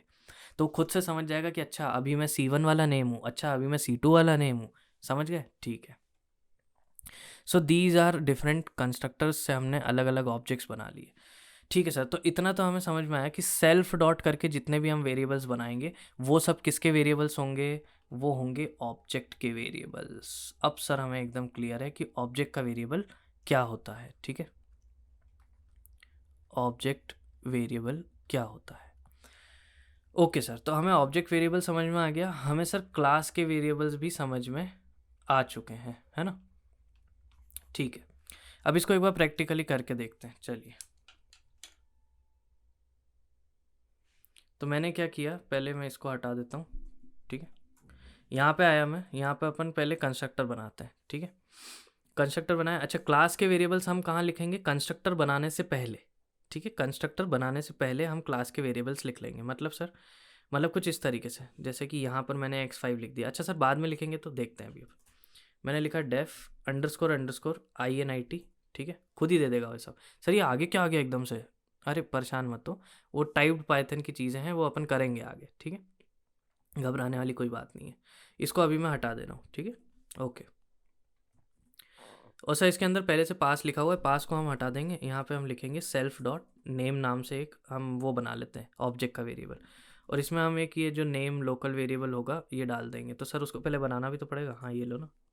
ठीक है, तो यहाँ से जो भी नेम आएगा उसको हम डाल देंगे सेल्फ डॉट नेम में, मतलब ऑब्जेक्ट वाले नेम में परमानेंटली स्टोर कर देंगे। ठीक है, फिर सर इसके बाद में हम मान लो यहाँ पर एक और y लिखते हैं और इसमें डाल देते हैं हम 10। क्या डाल दिया हमने? 10। तो अगेन सर ये किसका वेरिएबल हो गया? क्लास का variable. Is it a good practice to make class का वेरिएबल्स चाहे जहाँ? नहीं। You should try to make class के वेरिएबल्स कंस्ट्रक्टर के पहले, जिससे थोड़ा सा ऐसा क्लियर रहता है कि अच्छा क्लास के वेरिएबल्स है ये, और फिर उसके बाद में ऑब्जेक्ट की चीज़ें आ रही है। थोड़ा सा ऐसा क्लियर रहता है, नथिंग एल्स, है ना। ठीक है सर, तो अब हम क्या करेंगे देखिए, अब हम लिखेंगे प्रिंट, नहीं पहले तो ऑब्जेक्ट्स बना लेते हैं। तो एक C1 बना लिया अपन ने। कार, इसको क्या देना पड़ेगा? नाम देना पड़ेगा। आप बोलेंगे सर पैरामीटर तो 2 देने पड़ रहे थे फंक्शन को। आपने क्या बोला? सर फंक्शन में तो 2 पैरामीटर्स लिखे हुए हैं और आप हमेशा एक ही पास कर रहे हो, आर्ग्यूमेंट तो आप एक ही दे रहे हो। देखो, आर्ग्यूमेंट हम एक क्यों दे रहे हैं? क्योंकि ऑब्जेक्ट का नाम खुद से ही वो ले लेगा। क्या करेगा? ऑब्जेक्ट का नाम वो खुद से ही ले लेगा। जब हमने यहाँ पर ऐसा लिखा तो आप बोलेंगे सर आपने एक ही आर्ग्यूमेंट पास किया, पैरामीटर आपने 2 बना रखे हैं। आपने फंक्शंस पढ़ाते टाइम बोला था जितने पैरामीटर हो उतने आर्ग्यूमेंट्स लगते ही हैं, है ना। अगर डिफ़ॉल्ट होंगे तो नहीं लगेंगे, लेकिन वैसे तो लगेंगे बिना डिफ़ॉल्ट के। और ये तो डिफ़ॉल्ट नहीं है, डिफ़ॉल्ट में कुछ वैल्यू ही नहीं दिया आपने। तो मतलब 2 पैरामीटर पास करने चाहिए थे। देखिए क्या होगा, पहला पैरामीटर अपने आप C2 उठ के यहाँ आ जाएगा और दूसरा ये आ जाएगा। ठीक है, तो इसलिए आपको परेशान होने की आवश्यकता नहीं है, वो आपका काम कर दे रहा है। ठीक है, तो सर हमने यहाँ पे एक C1 नाम से कार बनाई, इसका नाम हम क्या दे देते हैं? से हम नाम दे देते हैं C1 कार। ठीक है, फिर हम एक C2 बनाते हैं ऐसा करके कार, इसका नाम हम क्या दे देते हैं? C2 कार दे देते हैं। ठीक है, फिर सर अगर हम प्रिंट करने की कोशिश करेंगे क्या, C1 डॉट, जैसे मैंने डॉट जैसे ही लगाया तो देखो नेम भी आ रहा है, एक्स भी आ रहा है, वाई भी आ रहा है। ठीक है, तो वो तीनों दिखाएगा, जो भी मेरे पास में होंगे जितने भी टाइप ऑफ डेटा होगा या फिर मेथड्स होंगी वो सब वहाँ पे रिकमेंड कर देगा वो। फिर मैंने लिखा प्रिंट C2 डॉट नेम। ठीक है, तो अब आप समझ पा रहे होंगे थोड़ा थोड़ा कि हमने ब्लूप्रिंट तो सिर्फ एक ही बनाया था, लेकिन उसकी मदद से हम अलग अलग ऑब्जेक्ट्स बना पाए और उनमें अलग अलग डेटा रख पाए। ठीक है, और उस डेटा के लिए हमको 10 चीज़ें अलग अलग नहीं लिखनी पड़ी। ये देखिए C1 कार C2 कार दोनों नाम अपन ने यहाँ पे सक्सेसफुली प्रिंट कर लिए। ठीक है सर, तो सर हमें ये तो समझ में आ गया कि हम ऑब्जेक्ट के वेरिएबल्स जितने भी वेरिएबल्स सेल्फ डॉट करके बनाएंगे वो सब ऑब्जेक्ट के वेरिएबल्स होंगे। वो तब डिलीट होंगे जब ऑब्जेक्ट डिलीट होगा, वो हीप के अंदर क्रिएटेड रहेंगे। ठीक है, okay sir. Sir then what? Okay let's see. अब अपने को इतना तो समझ में आ गया कि ये हो गए क्लास के वेरिएबल, ये हो गए ऑब्जेक्ट के वेरिएबल्स। ठीक है, अब अपन चलते हैं ऐसे फंक्शंस पे जो क्लास के फंक्शंस है। कौन से फंक्शंस? क्लास के फंक्शन। तो अगर मैंने लिखा डेफ, ऐसा नाम दे देता हूँ मैं अभी के लिए इसको, क्लास फंक्शन। ठीक है, क्लास फंक्शन, और इसको मैं सेल्फ नहीं दे रहा हूँ। जिस फंक्शन को मैं सेल्फ दूंगा वो ऑब्जेक्ट का फंक्शन हो जाएगा। जैसे जिस वेरिएबल को मैंने सेल्फ दिया था, सेल्फ डॉट फलाना, सेल्फ डॉट ढिमका, तो वो कौन सा वेरिएबल हो गया था? ऑब्जेक्ट का वेरिएबल। वैसे ही जिस फंक्शन को मैं सेल्फ दे दूंगा वो कौन सा फंक्शन हो जाएगा? ऑब्जेक्ट का फंक्शन। और जिसको मैं सेल्फ नहीं दूंगा वो क्लास का फंक्शन। ठीक है सर। तो जैसे यहाँ पर वेरिएबल्स में भी मैंने सेल्फ नहीं दिया था तो ये क्लास के वेरिएबल्स थे, वैसे ही यहाँ पर भी मैंने सेल्फ नहीं दिया तो ये किसका वेरिएबल हो गया? एक किसका फंक्शन हो गया? क्लास का फंक्शन। इसके अंदर मैं प्रिंट कर देता हूँ क्लास फंक्शन इज कॉल्ड। ठीक है, सिर्फ इतना सा ही काम है इसका, बस अपन चलाने के लिए देख रहे हैं, थोड़ा सा समझ में आ जाए जिससे। अब देखो, अब अगर मैं इसको कॉल करने की कोशिश करूँ तो अगर मैं लिखूँगा C1 डॉट, तो यहाँ पर क्या आया? C1 डॉट क्लास फंक्शन है ना, इसको मैंने चला दिया। फिर मेरे पास आया C2 डॉट क्लास फंक्शन है ना, इसको भी मैं चला देता हूँ। अब देखना अभी क्या होगा। अब इसको मैं जैसे ही रन करता हूँ तो यहाँ पर एक एरर आया। क्या आया? Car dot class function takes 0 positional arguments but 1 was given. क्या बोल रहा है वो? कि जो आपने क्लास फंक्शन नाम से एक फंक्शन बना रखा है, कौन सी क्लास का? कार क्लास का। ठीक है, ये 0 पोजिशनल आर्ग्यूमेंट्स लेता है, मतलब कोई भी ऐसे आर्ग्यूमेंट्स ये नहीं लेता है, 0 आर्ग्यूमेंट्स लेता है। बिल्कुल सही बात है, कोई पैरामीटर हमने लिखा ही नहीं है। लेकिन 1 वॉज गिवन, वो बोल रहा है बट 1 वॉज गिवन। अब आप बोलेंगे सर 1 हमने तो दिया ही नहीं ना, हमने तो सर कुछ कॉल करते टाइम दिया ही नहीं है उसको, कोई सा आर्ग्यूमेंट नहीं दिया, तो फिर उसको कहाँ से मिल जा रहा है? देखो, मैंने अभी अभी आपको बताया, जैसे ही आप लिखते हैं C1 डॉट क्या, जो भी उसका नाम था, क्लास फंक्शन। ठीक है, आपने यहाँ पे आर्ग्यूमेंट नहीं दिया, लेकिन पहला आर्ग्यूमेंट अपने आप कौन सा हो जाएगा? ऑब्जेक्ट का नाम। कौन सा हो जाएगा अपने आप? ऑब्जेक्ट का नाम। सो दैट मीन्स जो क्लास के फंक्शंस हैं उनको हम ऑब्जेक्ट्स के साथ यूज़ नहीं कर सकते। क्लास के फंक्शंस को ऑब्जेक्ट्स के साथ यूज़ नहीं कर सकते। Class functions can not be used with objects. ये ऐसे पॉइंट्स हैं जो आपको आपके नोट्स में लिख लेना चाहिए। ठीक है, नोट्स ढंग से बनाते रहें, बदतमीजी ना करें। चलिए ठीक है सर। तो अगर हम इसको क्लास ऑब्जेक्ट्स की मदद से एक्सेस नहीं कर सकते तो क्या हम इसको क्लास की मदद से कर सकते हैं? बिल्कुल। तो अगर मैं लिखूँगा क्लास डॉट क्लास फंक, ठीक है, मतलब मैंने कार क्लास की मदद से उसको कॉल किया, तो देखिए यहाँ पर बाकायदा कॉल हो गया, क्लास फंक्शन इज़ कॉल्ड। तो अगर क्लास के फंक्शन को हमको कॉल करना है तो सिर्फ और सिर्फ किसकी मदद से कॉल किया जा सकता है? सर उसको सिर्फ और सिर्फ कार क्लास जो है उसकी मदद से, मतलब क्लास के नेम की मदद से ही कॉल किया जा सकता है। So this is the function of a class. Okay sir, अब अगर हमको ऑब्जेक्ट का फंक्शन बनाना है तो हम क्या करेंगे? तो हम लिखेंगे डेफ ओबीजे फंक्शन, ऐसा नाम रख देते हैं। नाम तो आप कुछ भी रख सकते हैं, आप भी जानते हैं। ठीक है, और इसको हम पहला पैरामीटर दे देंगे सेल्फ। जैसे ही हमने सेल्फ लिखा, अब ये क्या हो गया सर? ये हो गया एक ऑब्जेक्ट का फंक्शन। कौन सा फंक्शन? ऑब्जेक्ट का फंक्शन। ऑब्जेक्ट के फंक्शन को अपन क्या बोलते हैं? मेथड्स भी बोलते हैं। ठीक है, functions related to objects are, और रिलेटेड की जगह मैं कहूँगा functions specific to objects are methods, या आर कॉल्ड एज मेथड्स। ठीक है, ऐसे फंक्शंस जो ऑब्जेक्ट स्पेसिफिक हैं उनको हम क्या बोलते हैं? मेथड्स। ठीक है, अच्छा, अब इसके अंदर मैं देखिए क्या करता हूँ। इसके अंदर मैं लिखूँगा प्रिंट सेल्फ डॉट नेम। क्या लिखूँगा? Print self dot name. अब आप सोच के देखिए कायदे से, ये जो सेल्फ डॉट नेम था, अगर ये एक लोकल वेरिएबल होता तो इसको मैं यहाँ पर एक्सेस नहीं कर पाता, राइट? क्योंकि ये एक दूसरा फंक्शन है, ये एक दूसरा फंक्शन था। अगर ये ख़त्म हो जाता और सेल्फ डॉट नेम डिलीट हो जाता तो क्या मैं उसको यहाँ पे एक्सेस कर पाता? नहीं। लेकिन यहाँ तो कर पा रहा हूँ। क्यों? क्योंकि जो ऑब्जेक्ट का वेरिएबल होता है, उसका किसका वेरिएबल? ऑब्जेक्ट का वेरिएबल, वो ऑब्जेक्ट के जिंदा रहने तक जिंदा रहेगा। ठीक है, मतलब आप इस ऑब्जेक्ट के वेरिएबल को, सेल्फ डॉट नेम को, क्लास के अंदर कहीं से भी एक्सेस कर सकते हो, क्योंकि वो अभी भी ज़िंदा है, वो डिलीट नहीं हुआ है। ठीक है, मैं अगर सिंपल यहाँ पे नेम लिख देता तो यहाँ पे दिक्कत आती। क्यों? देखो वो क्या बता रहा है, नेम इज़ नॉट डिफाइंड। क्योंकि यार ये वाला जो नेम था ये तो साला लोकल वेरिएबल था यार, समझ रहे हो बात को? ठीक है, तो सर हमने इसलिए लिखा सेल्फ डॉट नेम। अब देखना जादू क्या होगा, इसको हटाते हैं अपन। ठीक है, अब मैं लिखता हूँ C1 डॉट ऑब्जेक्ट फंक्शन, इसको मैंने कॉल किया C1 के साथ, फिर मैं इसको ऑब्जेक्ट फंक्शन वाले को C2 के साथ भी कॉल करता हूँ। ठीक है, अब आप देखेंगे मैंने यहाँ पर सिर्फ एक ब्लूप्रिंट लिखा हुआ है। क्या बोला है मैंने? ऑब्जेक्ट फंक्शन के अंदर या ऑब्जेक्ट मेथड के अंदर मैंने सिर्फ इतना लिखा हुआ है कि खुद का नाम प्रिंट करो। क्या करो? सेल्फ डॉट नेम, मतलब खुद का नाम। नाम तो वेरिएबल है, बेसिकली कुछ भी वेरिएबल का नेम हो सकता था। मैं हो सकता था एक्स लिख देता, तो मतलब खुद का एक्स प्रिंट करो। ठीक है, अच्छा, तो मतलब C1 जब चलेगा, C1 डॉट ऑब्जेक्ट फंक्शन, जब ये फंक्शन चलेगा, इसको कॉल किया जाएगा, तो किसके लिए चलेगा? C1 के लिए। वो C1 उठ के सेल्फ में चला जाएगा और फिर वो यहाँ आ जाएगा, तो C1 डॉट नेम, तो क्या प्रिंट होगा? C1 dot name. C1 dot name की वैल्यू कितनी थी? C1 car. फिर यहाँ पे क्या होगा? C2 डॉट ऑब्जेक्ट, जैसे ही अपन ने इसको कॉल किया ऑब्जेक्ट फंक्शन को, किसके साथ कॉल हुआ? C2 के साथ। C2 कहाँ जाएगा? सेल्फ के अंदर। तो यहाँ क्या हो जाएगा? C2 dot name. तो अपने को स्क्रीन पे क्या मिलेगा? C2 car. क्यों? क्योंकि उसका नाम क्या था? C2 car. अच्छा सर, ऐसा? बिल्कुल। तो इसको अगर अपन चला के देखें तो ये देखिए, C1 car and C2 car. Okay sir. तो मतलब सर हमको ब्लूप्रिंट में सिर्फ एक बार वेरिएबल बनाना पड़ा, हर ऑब्जेक्ट के लिए अलग अलग नहीं बनाना पड़ा। अपने आप बन गया वो हर ऑब्जेक्ट के लिए अलग अलग, और खुद ही से समझ ले रहा है कि मैं कब किसकी बात कर रहा हूँ, है ना?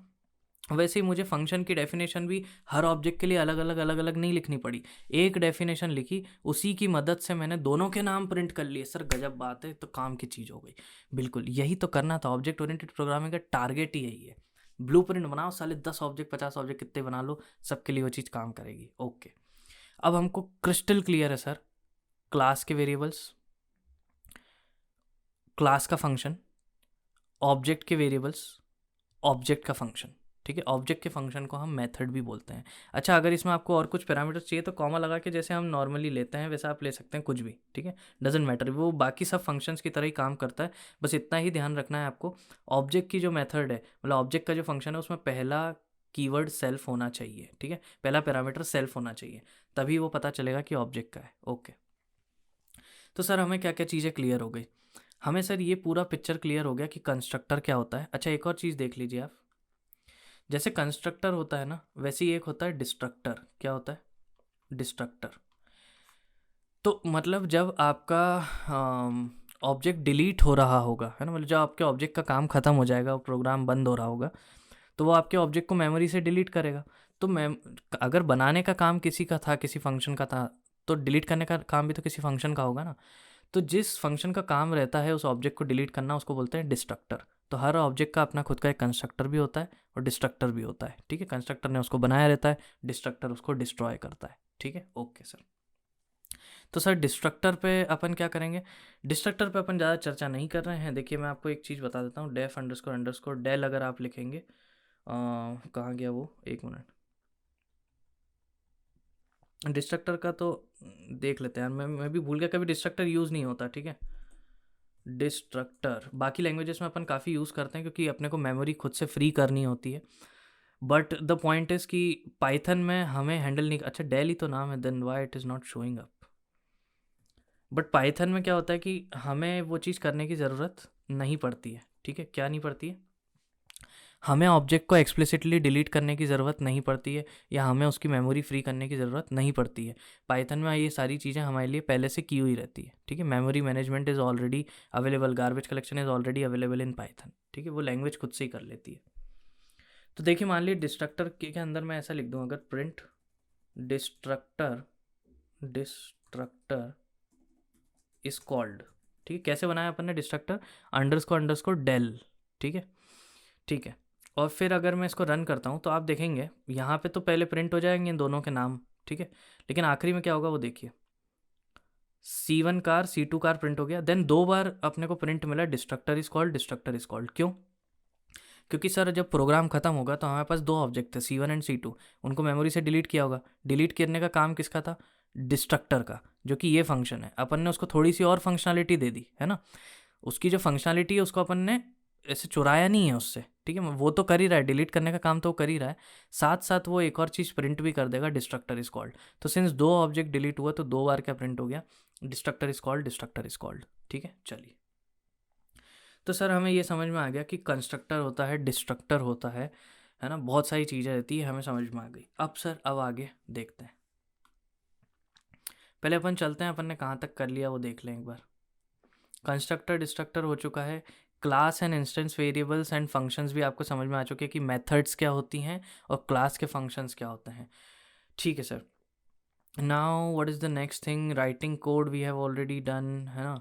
अच्छा, ऑपरेटर ओवरलोडिंग, अब वो अपने जो कॉन्सेप्ट्स थे ना, major concepts, encapsulation, inheritance, abstraction and polymorphism, पहले वो समझ लेते हैं अपन। ठीक है, चलो देखिए सर, बहुत सिंपल है। अभी जो हमने क्लास बनाई है ये जो हमने क्लास बनाई है, इसमें आप देख पा रहे होंगे कि अपन ने सेम टाइप की चीज़ें जो एक कार से रिलेटेड हो सकती है, मान लीजिए उनको साथ में रख लिया, तो दैट इज़ एब्स्ट्रैक्शन। ये जो हमने मेथड्स बना के रखी हुई हैं, है ना, तो अगर इनके हम अंदर कुछ भी कोड लिख दें, बाद में अगर कोई हमारा कोड यूज़ कर रहा है, हमारी लाइब्रेरी यूज़ कर रहा है, तो वो क्या करेगा, सिंपली इन मेथड्स को कॉल करेगा, तो उसको ये सारा कोड थोड़ी दिखने वाला है कि इसके अंदर हमने क्या क्या लिख रखा है, तो दैट इज़ एब्स्ट्रैक्शन। ठीक है, फिर ये सारी चीज़ें जो हमने एक के अंदर एक पैक करके रखी है, इस क्लास के अंदर पूरी तरीके से पैक करके रखी है, इसको अपन ने बोल दिया एनकैप्सुलेशन की। सिमिलर काइंड ऑफ चीज़ों को हमने साथ में लाके एक चीज़ के अंदर पैक कर दिया। ठीक है, अब एनकैप्सुलेशन में एक और चीज़ आती है, that is security of data. क्या? Security of data. अब मैं आपको एक चीज़ बहुत क्लियरली बता देता हूँ, C++ हो गई, C# हो गई, जावा हो गई, इन लैंग्वेजेस में 3 कीवर्ड्स चलते हैं। एक होता है प्राइवेट, एक होता है प्रोटेक्टेड, और एक होता है पब्लिक। ठीक है, इससे क्या होता है, देखिए, जो भी आप ऑब्जेक्ट के वेरिएबल्स बनाते हैं, है ना, उसमें उनको मेंबर वेरिएबल्स बोला जाता है, वट तो 3 टाइप का प्रोटेक्शन आप उस पर लगा सकते हैं। अगर आपने कोई वेरिएबल बनाया है पब्लिक वाला, है ना, ये सब चीज़ें क्या है, ऐसा लिख लेते हैं अपन। ठीक है, अगर आपने कोई वेरिएबल बनाया है पब्लिक वाला, तो उसको कहीं से भी कॉल किया जा सकता है। ठीक है, मतलब आप ऑब्जेक्ट की मदद से डायरेक्टली उस वेरिएबल को एक्सेस कर सकते हैं, है ना। जैसे कि सर, अगर हमने कोई कार नाम की क्लास बनाई और उसमें हमने कोई वेरिएबल बना दिया x, और वो पब्लिक है, उसकी हमने जो एक्सेस है उसको कैसा सेट कर रखा है, उसकी सिक्योरिटी को पब्लिक सेट कर रखा है, तो मैं अगर उसका ऑब्जेक्ट बनाऊंगा C1, तो मैं C1.x ऐसे करके एक्सेस कर सकता हूँ। ठीक है, ओके सर, लेकिन अगर मैंने उसको प्राइवेट करा होता सिक्योरिटी को, तो मैं C1.x नहीं लिख सकता था। ठीक है, क्यों? क्योंकि प्राइवेट वेरिएबल्स को सिर्फ क्लास के अंदर से ही एक्सेस किया जा सकता है। तो फिर सर हम उनको एक्सेस करेंगे कैसे, अगर हमने किसी को प्राइवेट बना दिया तो ऑब्जेक्ट की मदद से? उसके लिए हम मेथड्स बनाते हैं, सेटर्स एंड गेटर्स बनाते हैं। ठीक है, सेटर्स एंड गेटर्स क्या होते हैं? सेटर्स एंड गेटर्स ऐसे फंक्शन होते हैं जिनका काम होता है किसी वेरिएबल की वैल्यू को सेट करना, या किसी वेरिएबल की वैल्यू को एक्सेस करके आपको रिटर्न करके देना। ठीक है, ऐसा हम क्यों करते हैं? क्योंकि हम चाहते हैं कि हमारे वेरिएबल सिक्योर रहें, हम चाहे जहाँ .x करके .y करके उनको एक्सेस ना कर पाएँ, इसलिए हम वेरिएबल्स को प्राइवेट बनाते हैं, है ना। तो ये कैन ओनली बी एक्सिस्ट, इनको सिर्फ और सिर्फ किसके अंदर एक्सेस किया जा सकता है? Inside of the class, class के अंदर ही। अब ऑब्जेक्ट तो आप क्लास के बाहर ही बनाते हो ज़्यादातर, ठीक है, तो अंदर तो यूज़ कर नहीं पाओगे, इनसाइड ऑफ क्लास, है ना। तो क्लास के अंदर से ही सिर्फ प्राइवेट वाले वेरिएबल्स को आप एक्सेस कर सकते हो। बाहर से एक्सेस करना है तो हम क्या यूज़ करते हैं सर? Setters and Gators. ठीक है, ये क्या होता है? कोई स्पेशल फंक्शन है? अबे नहीं, नॉर्मली फंक्शन है, ऐसे ही स्टैंडर्ड थोड़ा सा नाम रख दिया, सेटर गेटर। ठीक है, जैसे कि सर कुछ एग्जांपल देखिए, मान लीजिए यहाँ पर ही मैंने एक वेरिएबल बनाया था, इन सबको हटा देता मैं कचरे को। यहाँ पे अपन ने एक वेरिएबल बनाया था सेल्फ डॉट नेम। ठीक है, मान के चल लेते हैं कि इसकी सिक्योरिटी अपन ने प्राइवेट दे दी। पाइथन में प्राइवेट, प्रोटेक्टेड, पब्लिक कुछ नहीं होता। ठीक है, ऐसा कुछ नहीं है, इट्स पूरा खुला, चाहे जो करो तुम, बट ऐसा नहीं करना है, हमें कुछ अच्छी प्रैक्टिसेस फॉलो करना है, वही हम आपको बता रहे हैं। ठीक है, चलिए, तो मान लीजिए अपन ने इसको प्राइवेट माना।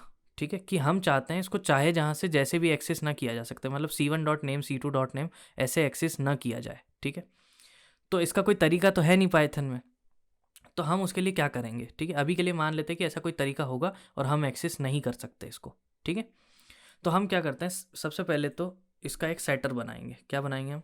सेटर बनाएंगे। मान लो हमने इनिशियलाइज, कंस्ट्रक्टर के अंदर हमेशा हम इनिशियलाइज करते हैं वेरिएबल्स को। ठीक है, कभी भी अपन ऐसा ज़्यादातर तो नहीं देते हैं। ठीक है, ये यहाँ से मैं हटा दे रहा हूँ। ठीक है, इसको भी अपन हटा देते हैं। सिर्फ वेरिएबल को मैंने इनिशियलाइज किया, किसके साथ? नन के साथ। किसके साथ? None. None means nothing. So अगर आप एक वेरिएबल को इनिशियलाइज करना चाहते हैं और स्टार्टिंग में उसमें कुछ वैल्यू नहीं देना चाहते हैं, तो आप कौन से इसका कीवर्ड का यूज़ करेंगे? नन। ठीक है, तो मैंने सेल्फ डॉट नेम में क्या डाला? कुछ नहीं डाला, क्योंकि ऐसे तो मैं छोड़ के वेरिएबल बना नहीं सकता, एरर आएगा। ठीक है, तो कुछ तो डालना पड़ेगा, तभी वो वेरिएबल डिक्लेयर होगा। अभी उसमें मैंने डाल दिया नन, मतलब कुछ भी स्टोर्ड नहीं है। ठीक है, देन फिर मैंने लिखा एक फंक्शन सेट नेम नाम से। किस नाम से लिखा मैंने? सेट नेम, है ना। इसको मैंने बोल दिया सेटर। अब ये ऑब्जेक्ट की मदद से कॉल होगा, तो इसलिए सेल्फ लगाना ज़रूरी है। इसमें सर होगा क्या? सेट नेम एक पैरामीटर लेगा नेम नाम से, और उस नेम नाम के पैरामीटर को काय में डाल देगा? सेल्फ डॉट नेम के अंदर। ठीक है, और फिर हम एक बनाएंगे डेफ गेट नेम, ठीक है। गेट नेम क्या करेगा सर, इसको कुछ पैरामीटर नहीं चाहिए, ये बेसिकली आपको रिटर्न करके देगा सेल्फ डॉट नेम की वैल्यू, मतलब आपका जो वेरिएबल है नेम उसकी वैल्यू, ठीक है। सर इससे हुआ क्या, देखिए हमने कहा था कि हम सेल्फ डॉट नेम वाला जो वेरिएबल है वो प्राइवेट है, मतलब हम उसको बाहर यूज़ नहीं कर सकते। मतलब अगर मैं यहाँ ऐसा लिखने की कोशिश करूँ सेल्फ डॉट नेम, अब अभी एक्सेस क्यों कर पा रहा हूँ, क्योंकि पाइथन अलाउ कर देती, बट हमने क्या माना है कि हम नहीं कर सकते। तो मान लो यहाँ पे एरर आ रहा होता, ठीक है, क्योंकि वो प्राइवेट है ना। हमने सिक्योरिटी के लिए, अपने अच्छे कोड के लिए हमने ऐसा किया है। तो हम इंस्टेड ऑफ ऐसा करने के हमने क्या बना लिए थे, क्लास के अंदर ही दो फंक्शन बना लिए थे, और सिंस वो फंक्शन क्लास के अंदर थे, मेंबर फंक्शंस थे, ठीक है। मेंबर फंक्शन मतलब क्लास के फंक्शंस, तो वो तो एक्सेस कर सकते थे, तो उनकी मदद से अपन ने इसकी वैल्यू सेट कर दी यहाँ पर, और उसी की मदद से अपन ने वैल्यू गेट कर ली। तो अब मान लो अगर मुझे उसकी वैल्यू प्रिंट करना है, तो मैं इसे C1 डॉट नेम कर तो सकता नहीं हूँ, क्यों, क्योंकि वो प्राइवेट है, बाहर एक्सेस नहीं कर सकते। तो मैं क्या करूँगा, उसका नाम चाहिए मुझे, तो मैं सिंपल लिखूँगा C1 डॉट गेट नेम।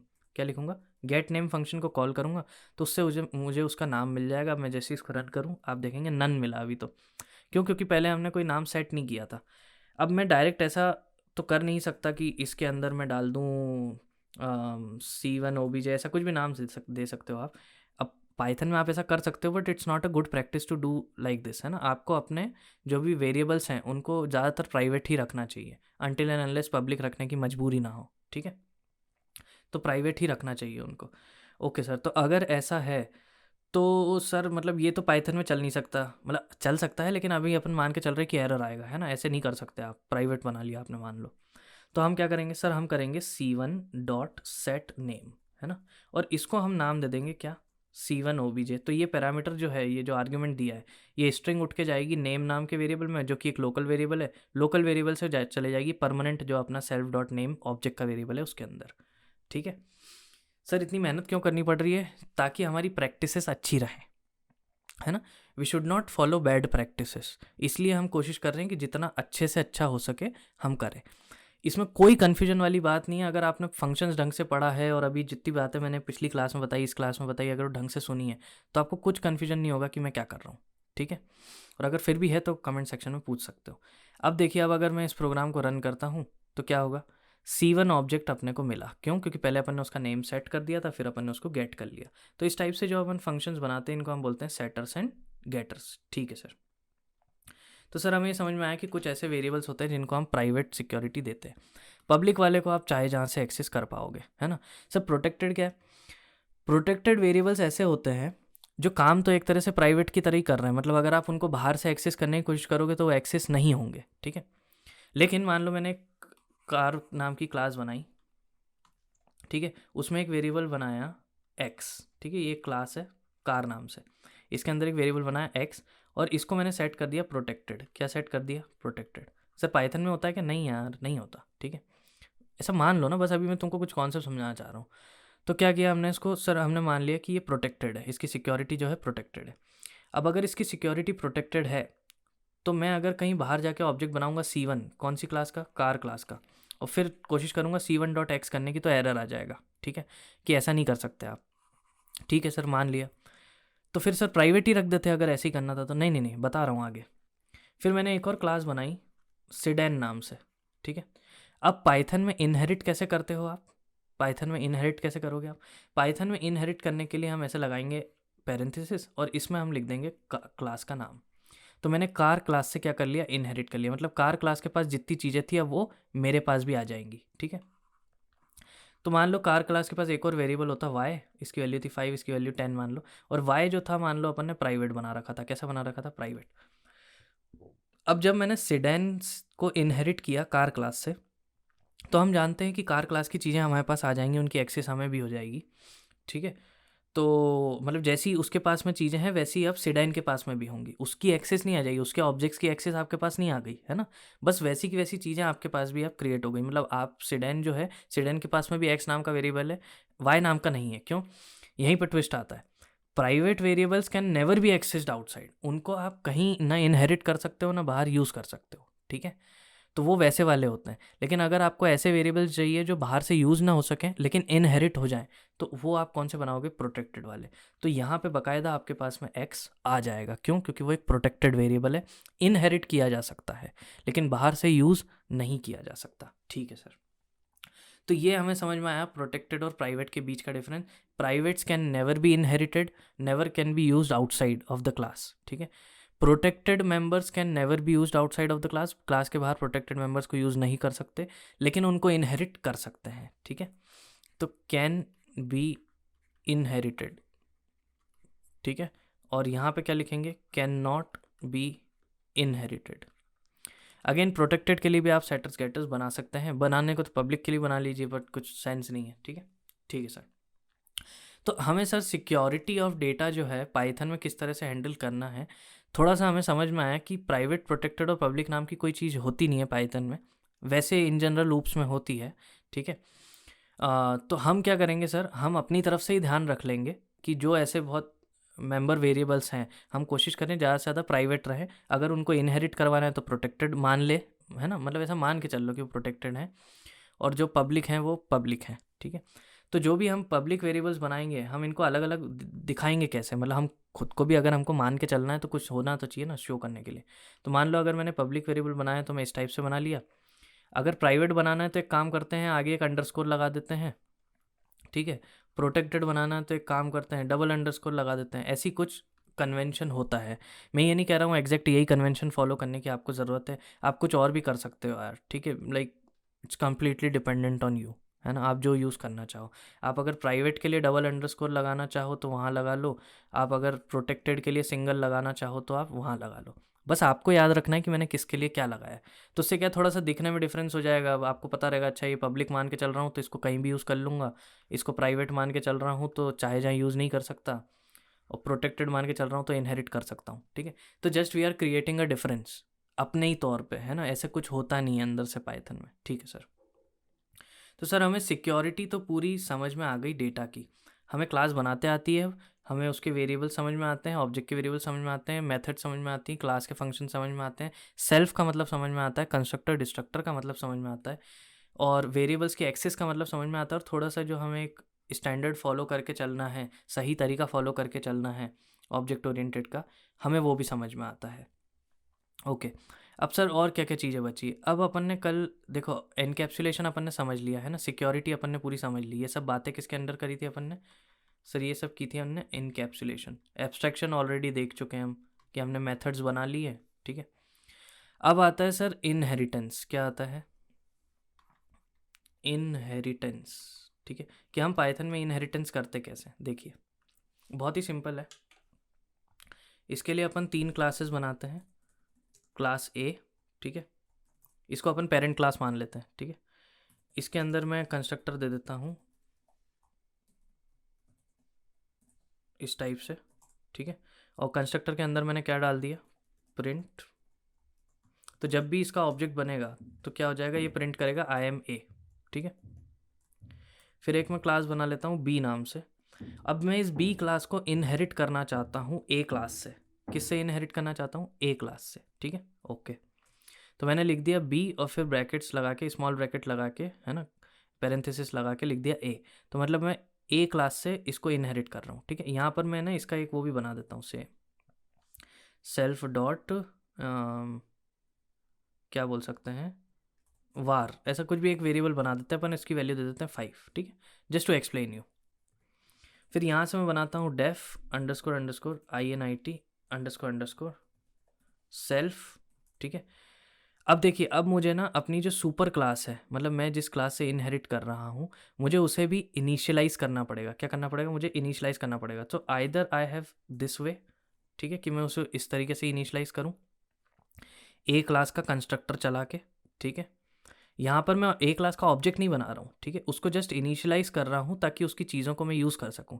अगर इनिशियलाइज नहीं करूँगा तो ये जो var 5 है ये मेमोरी में आएगा ही नहीं, मेमोरी में नहीं आएगा तो मैं उसका कैसे यूज़ कर पाऊँगा, करेक्ट। चलिए मान लीजिए अगर मैं ऐसा नहीं करता, फिर इसके अंदर मैं डाल देता हूँ प्रिंट, ठीक है। प्रिंट में डाल दिया मैंने IMB, ठीक है। और इसके अंदर एक अपन वेरिएबल बना लेते हैं सेल्फ var अंडरस्कोर बी नाम से, तो इससे हमें पता चल जाएगा। और इसको हम बना देते हैं सेल्फ var अंडरस्कोर ए कर देते हैं, ठीक है। इसकी वैल्यू 10 दे देते हैं तो हमें पता रहेगा, ओके। फिर हम क्या करेंगे सर, अब हम ना एक ऑब्जेक्ट बनाते हैं B1, ठीक है। ऑब्जेक्ट का नाम कुछ भी रख सकते हो, सिंपल वेरिएबल है ये। तो कौन सी क्लास का सर, बी क्लास का, ठीक है। तो कंस्ट्रक्टर चला दिया, और कुछ पैरामीटर तो चाहिए ही नहीं। अब सर हम ये जैसे ही कर रहे हैं और इसको हम जैसे ही रन करते हैं तो देखिए क्या होगा। सिर्फ आया IMB, क्या आया IMB, मतलब सर इसका कंस्ट्रक्टर चला, एक वेरिएबल बना होगा B नाम से और IMB आ गया, ठीक है। अब अगर सर इसके बाद मैं लिखूँ B1, मान लीजिए प्रिंट B1 डॉट वार बी, ठीक है। B1 में से मैं वार बी को एक्सेस कर सकता हूँ, बिल्कुल कर सकता हूँ सर, उसी का तो है वो। तो अगर मैं इसको रन करूँगा तो मुझे IMB और फिर 10 मिल जाएगा, ठीक है। अब मैं अगर यहाँ पर कॉमा लगाऊँ और फिर मैं यहाँ पे लिखूँ B डॉट वार B1, सॉरी B1 डॉट वार ए, क्या लिखा मैंने B1 डॉट वार ए। अब आप पूछेंगे कि सर वार ए नाम का तो कोई वेरिएबल B1 के अंदर है ही नहीं, मतलब B वाली क्लास के अंदर है ही नहीं, तो फिर वो उसको मिल कैसे गया? भैया अपन ने इनहेरिट किया है, तो मतलब उसकी जितनी चीज़ें हैं, उसके जितने वेरिएबल्स है, उसका जितना डेटा है वो भी आपको मिलेगा। अच्छा, तो सर मतलब अगर हम इसको रन करें तो हमें क्या आंसर मिलेगा? देखो, B object has no attribute var A, did you mean var B. अरे सर ये तो लफड़ा हो गया, वहाँ तो दिखा रहा था वार ए, यहाँ पे एरर दे रहा है, ऐसा क्यों? अरे देखो बहुत सिंपल सी बात है, हमने क्या कहा था आपको, जब तक वार ए मेमोरी में आएगा नहीं आप उसको यूज़ करोगे कैसे, है ना। तो हमें क्या करना है सर, हमें इसके कंस्ट्रक्टर के अंदर सबसे पहले इसका भी तो कंस्ट्रक्टर चलवाना पड़ेगा, ठीक है। ये चलवा दिया हमने। अच्छा, अब सर यूज़ करें, देखो अब अपन ने रन किया, अरे अब क्या एरर आया, a missing one required positional argument. हो अरे क्या हो गया, ये क्या बोल रहा है वो कि ए जो है वो एक missing positional argument, A underscore missing one required positional argument self, मतलब उसको सेल्फ नहीं मिल रहा है, ठीक है। उसको क्या नहीं मिल रहा है, तो उसको सेल्फ नहीं मिल रहा है। तो सर अगर हम यहाँ से सेल्फ देंगे तो क्या होगा? अच्छा, यहाँ से सेल्फ दे के देख लो। ओ सर अब तो चल गया, हाँ जी बिल्कुल चल गया, ठीक है। वापस चला के दिखाते हो, थोड़ा बसड़ हो गई थी उधर। ये देखिए, तो पहले क्या होगा सर, पहले जैसे ही हमने ना कंस्ट्रक्टर चलाया ए क्लास का, ठीक है, तो उसने बोला कि उसको एक पैरामीटर चाहिए ए, उसको सेल्फ चाहिए था, है ना। एरर क्या आ रहा था कि उसको सेल्फ चाहिए था और हम सेल्फ दे नहीं रहे थे, ठीक है। तो सेल्फ मतलब क्या, सेल्फ मतलब ऑब्जेक्ट का रेफरेंस, है ना। तो वो ये पूछ रहा था कि मेरे को कौन सा ऑब्जेक्ट बनाना चाह रहा है वो तो बता दो। तो उसको अपन ने बोला कि तुमको B1 बनाना चाह रहा है, ठीक है। तो B1 काय में गया हुआ था, सेल्फ में, जब इसका कंस्ट्रक्टर चालू हुआ था उसी को अपन ने भेज दिया ए के कंस्ट्रक्टर में। तो उसको पता चल गया कि अच्छा मुझे कौन बनाना चाह रहा है। तो B1 के लिए वार ए की वैल्यू कितनी हो जाएगी, 5, जो कि वो यहाँ पर प्रिंट भी कर पा रहा है। अब पहले क्या, जैसे कंस्ट्रक्टर चलेगा तो ये वाला चलेगा, पहले वार ए बनेगा, उसमें 5 जाएगा, फिर प्रिंट होगा IMA, तो देखिए IMA प्रिंट हुआ। फिर यहाँ पर आएंगे अपन, फिर वार बी में जाएगा 10, फिर पहले प्रिंट होगा IMB, तो IMB प्रिंट हुआ, फिर 10 और 5 की वैल्यू यहाँ से सर प्रिंट हुई। सो दिस इज इनहेरिटेंस, है ना। हमने क्या कर लिया सर, इनहेरिटेंस किया। बातें क्या क्या ध्यान में रखनी है सर, जब भी हम इनहेरिटेंस करें तो हमें सुपर क्लास को, है ना, हमारी पेरेंट क्लास को भी इनिशियलाइज करना पड़ेगा, तभी उसकी चीज़ें मेमोरी में आएंगी और हम उसको यूज़ कर पाएंगे। ओके सर, और भी कोई तरीका है इसको करने का? हाँ बिल्कुल, आप लिख सकते हैं सुपर डॉट अंडरस्कोर INIT, ठीक है। क्या लिखेंगे, सुपर डॉट अंडरस्कोर INIT। इसका मतलब मेरी जितनी भी सुपर क्लासेस हैं, अभी तो एक ही है ना। मान लो अगर मैं मल्टीपल इनहेरिटेंस करूं और भी क्लासेस ले आऊं, जैसे कि मान लीजिए इसको मैं कॉपी करता हूं और यहाँ अगर मैं इसको पेस्ट कर दूं, है ना, और इसको अपन कर देते हैं C, ठीक है, एक दूसरी क्लास बना लेते हैं, यहाँ पे भी अपन C कर देते हैं, और ये जो अपना A है इसको भी अपन C कर देते हैं, ठीक है। अब क्या होगा, मान लो मेरे को A क्लास को अपने को इनहेरिट करना था, सॉरी B को इनहेरिट करना था A से भी और C से भी। तो कैसे करेंगे सर, यहाँ लगा देंगे कॉमा और यहाँ लिख देंगे C। तो अब आप A से भी इनहेरिट कर रहे हो और C से भी इनहेरिट कर रहे हो, तो सर दोनों का इनिशियलाइजर चलाना पड़ेगा, बिल्कुल। तो एक तरीका तो वही है, ए डॉट इनिट करके फिर उसको सेल्फ दो, फिर C डॉट इनिट करके उसको सेल्फ दो। अब अगर आप चाहते हो कि सारों का इकट्ठा निपट जाए मामला, ठीक है, तो हम कैसे करेंगे सर, देखिए हमने लिखा है यहाँ पर सुपर डॉट इनिट, है ना। अब क्या है प्रॉब्लम कि अगर मैं इसको रन करता हूँ, देखिए, तो हमें सिर्फ मिला IMA IMB बस, C तो मिला ही नहीं। आप बोलेंगे सर आपने तो बोला था सुपर जो है वो सबको इनिशियलाइज कर देगा, तो C तो मिला ही नहीं सर। बिल्कुल C नहीं मिला, उसका एक प्रॉब्लम है, ठीक है। देखिए क्या होता है, ये सुपर क्या करता है कि सुपर में बेसिकली आपने जो इसको ये मेथड दे रखी है इनिट वाली, तो ये क्या बोलेगा, देखो ये है A क्लास, ये है B class, sorry C class थी, और फिर थी हमारी B, ठीक है। तो आपने बोला इसके अंदर super dot underscore INIT underscore, ठीक है। तो मतलब हमारी जो सुपर क्लास है उसके पास जाइए और वहाँ पे ढूंढिए इसको, किसको, INIT को। अगर ये मिल जाए तो इसको चला देना, ठीक है, और फिर रुक जाना, कोई दिक्कत नहीं है।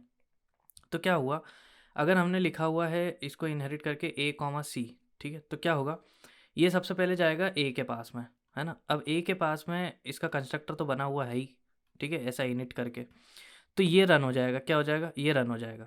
अब जैसे ही ये रन हुआ तो बात खत्म हो गई। क्यों, क्योंकि इसके आगे अपने को ढूंढना ही नहीं था। अपन ने सुपर को क्या बोला था, भाई अगर तेरे को मिल जाए तो यहीं रुक जाना। तो ये जाके और यहाँ पर रुक गया, ठीक है। अब हम चाहते थे कि सर हम जितनी भी क्लासेस से इनहेरिट करें हम वहाँ तक पहुँचें, ठीक है, ओके। तो अगर ऐसा है तो हम क्या कर सकते हैं, देखिए मैं इसको आपको थोड़ा सा और इजी करके समझाता हूँ। यहाँ पे अपन ने C लिखा हुआ है ना। अब अपन इसको पहले C, A कर लेते हैं। क्या कर लेते हैं, C, A कर लेते हैं, ठीक है, ओके सर। अब देखना क्या होगा, जैसे ही अपन ने सुपर लिखा तो पहले अपन किसके पास जाएंगे, C के पास में ढूंढने के लिए। तो हाँ सर, C के पास में इनिट पड़ा हुआ है, ऐसा करके पड़ा हुआ है, ठीक है। जैसे ही C के पास में अपन गए, यहाँ पे अपने को इनिट मिल गया, है ना। अब अपन ने क्या किया कि इनिट के अंदर वापस से अपन यहाँ पे भी सुपर लिख के रखते हैं, ठीक है। क्या लिख के रखते हैं, सुपर लिख के रखते हैं। अच्छा सर, आप बोलेंगे सर ये तो किसी से इनहेरिट कर ही नहीं रहा है। देखो पाइथन में सारी जितनी भी क्लासेस आप बनाते हो, बाय डिफ़ॉल्ट एक क्लास होती है ऑब्जेक्ट क्लास पाइथन की, उससे सारी क्लासेस इनहेरिट कर रही होती हैं। आपको दिखता नहीं है, सामने लिखा नहीं रहता। By default behind the scenes सारी पाइथन की क्लासेस किससे इनहेरिट करती हैं, सर ऑब्जेक्ट क्लास से इनहेरिट करती हैं, ठीक है। अब क्या होगा, देखिए कि ये भी किससे इनहेरिट कर रही होगी, ये कर रही होगी सर ऑब्जेक्ट क्लास से, ठीक। अब यहाँ पे अगर आप वापस से सुपर डॉट इनिट अगर लिख के रखेंगे, ठीक है, तो फिर ये चेक करेगा कि सुपर क्लास का इनिट फंक्शन कहाँ है। अब जब ये इसके पास जाएगा तो उसको वो मिलेगा नहीं, ठीक है। अब जब ये इसके पास जाके और नहीं मिलेगा तो फिर ये C से फॉल बैक करके आएगा किसके पास, A के पास में। थोड़ा सा अजीब कॉन्सेप्ट है, but this is how the super function works, ठीक है, ओके। तो फिर क्या होगा, जब ऑब्जेक्ट के पास उसको वो चीज़ नहीं मिलेगी तो फॉल बैक करके किसके ऊपर गिरेगा, A के ऊपर। अब जब A के ऊपर फॉल बैक करके गिरेगा तो उसको फिर से वापस से कौन मिल जाएगा, इनिट वाला, ठीक है। अब जब वो इनिट वाला वापस से उसको मिल जाएगा तो उसको रन कर देगा, IMA प्रिंट हो जाएगा, ठीक है। यहाँ से क्या प्रिंट होगा, A प्रिंट होगा। इसके बाद जब ये कंस्ट्रक्टर चल गया तो ये जब खत्म होगा, मतलब ये खत्म होगा, तो फिर इसके लाइन आगे की अपन एग्जीक्यूट करेंगे C वाली, तो मतलब फिर कौन प्रिंट होगा, C प्रिंट होगा। और फिर फाइनली इसके आगे की लाइन एग्जीक्यूट करेंगे, दैट इज़ B वाली। तो A, C, B ऐसा ऑर्डर अपने को इसमें देखने मिलेगा। कैसा, A, C, B, है ना। अच्छा इसको रन करें एक बार। यहाँ सुपर डॉट इनिट डाला, यहाँ पे भी डाल लो, अपन डाल लेते हैं सुपर डॉट इनिट। इसमें एक और चीज़ है, उस पर आ रहे हैं अभी अपन। ये अपन ने लिख दिया, ठीक है। और फिर सर हमने इसमें नहीं लिखा, काय में A में नहीं लिख रहा है अपन, ठीक है। क्यों, क्योंकि हमको A पे तो रुक ही जाना है। अगर उसमें भी करना होता तो वहाँ पे भी हमको लिखना पड़ता। सर इसको रन कीजिए। जैसे ही मैंने रन किया तो देखो IMA, IMC, IMB तीनों मिल गया, और उसी ऑर्डर में जैसे मैंने बताया था। तो पहले क्या हुआ, सुपर डॉट इनिट अपन ने जैसे किया तो अपन C पे पहुँचे। C पे पहुँचे तो अपने को एक और सुपर डॉट इनिट मिल गया, ठीक है। फिर अपन किसके पास पहुँचेंगे, ऑब्जेक्ट वाली क्लास के पास में। वहाँ पे नहीं है मान लो इनिट, तो फिर अपन ने फॉल बैक किया, घूम फिर के आया A के ऊपर। A के पास गए तो फिर से इनिट मिल गया। इनिट मिल गया तो उसको पूरा एग्जीक्यूट किया पहले तो, ठीक है। तो अपन ने IMA प्रिंट किया। फिर जब अपन ने ये फंक्शन ख़त्म हुआ, तो ये जब ख़त्म हुआ मतलब बेसिकली ये ख़त्म हुआ, ठीक है। ये अभी तक चल ही रहा था, क्योंकि जब ये ख़त्म होगा तो फिर ये बनेगा C वाला वेरिएबल, एंड देन प्रिंट करेंगे IMC। फिर जब ये भी ख़त्म हो जाएगा तो मतलब ये वाला जो पूरा सुपर वाला फंक्शन है ये ख़त्म हो गया। जब ये ख़त्म हो जाएगा तो अपन ने var b बनाया और फिर IMB स्क्रीन के ऊपर प्रिंट किया, ठीक है। So this was the execution order. तो अगर आप चाहते हैं कि बेसिकली आप मल्टीपल क्लासेस से इनहेरिट करना चाहते हैं तो उनमें भी आपको इस तरीके से सुपर लिख के डालना पड़ेगा, तभी वो सारी क्लासेस इकट्ठी इनिशियलाइज होंगी। Okay sir. तो सर हमें मल्टीपल इनहेरिटेंस का कॉन्सेप्ट और मल्टी लेवल इनहेरिटेंस का कॉन्सेप्ट तो समझ में आ चुका है ना। A क्लास से B क्लास में करेंगे, B से C में करेंगे, तो that is multi level inheritance. Okay sir. अब सर अकेला कॉन्सेप्ट बचता है, दैट इज़ ऑफ पॉलीमॉर्फिज्म। काय का कॉन्सेप्ट बचता है हमारे पास में आखिरी। सर आखिरी कॉन्सेप्ट हमारे पास में बचता है सर पॉलीमॉर्फिज्म, ठीक है। सर व्हाट इज़ पॉलीमॉर्फिज्म, देखते हैं समझते हैं, ठीक है सर। पॉलीमॉर्फिज्म हमें ये कहता है कि एक ही चीज़ अलग अलग तरीके से काम कर सकती है। उसमें अपन ने दो चीज़ें देखी थी, एक थी फंक्शन ओवरलोडिंग और एक था ऑपरेटर ओवरलोडिंग। एक क्या था, ऑपरेटर ओवरलोडिंग, ठीक है। तो हमें फंक्शन ओवरलोड करके देखना है और सर ऑपरेटर ओवरलोड करके देखना है। अगर ये कर लिया तो हमें समझ में आ जाएगा कि पॉलीमॉर्फिज्म क्या है। ठीक है, चलते हैं। ठीक है, तो इसको मैं पूरा उड़ा देता हूँ, है ना। इसको अपन हटा देते हैं, एक क्लास बनाते हैं अपन ऐसी कुछ भी टेस्ट नाम से। ठीक है, इसका जो कंस्ट्रक्टर नहीं दे रहे अभी अपन, उसकी ज़रूरत नहीं है अपने को, कुछ भी उसमें चेंजेस नहीं करने हैं। फिर मान लो अपन उसमें एक फंक्शन बनाते हैं डेफ ऐड नाम से, ऐड टू नंबर्स। क्या बनाया अपन ने, ऐड टू नंबर्स। ये जस्ट मैं आपको करने के लिए दिखा रहा हूँ। आप बोलेंगे कि सर दो या दो से ज़्यादा नंबर, कितने भी नंबर्स ऐड करने हो तो वो स्टार आर्ग्स वाला कॉन्सेप्ट यूज़ कर लीजिए। बिल्कुल वो कर ही सकते हैं, just I am showing you the way of how method overloading और फंक्शन ओवरलोडिंग इज़ डन। ठीक है, उसके अलावा फिर आप जिस तरह से चाहें वैसे कर सकते हैं, सिचुएशन पे डिपेंड करता है। ठीक है, ओके सर। तो हमने पहले तो यहाँ पे दे दिया सेल्फ एंड देन फिर हमने दे दिया एक्स कॉमा वाई। ठीक है, क्यों, ऑब्जेक्ट की मेथड इसलिए वो दिया है। ठीक है, तो ये दो नंबर लेगा, है ना, एंड इसको अपन प्रिंट कर देंगे। ठीक है, या फिर इसको अपन कर देते हैं सिर्फ ऐड ही नाम रखते हैं। ठीक है, ऐड ऐसा नाम रखा।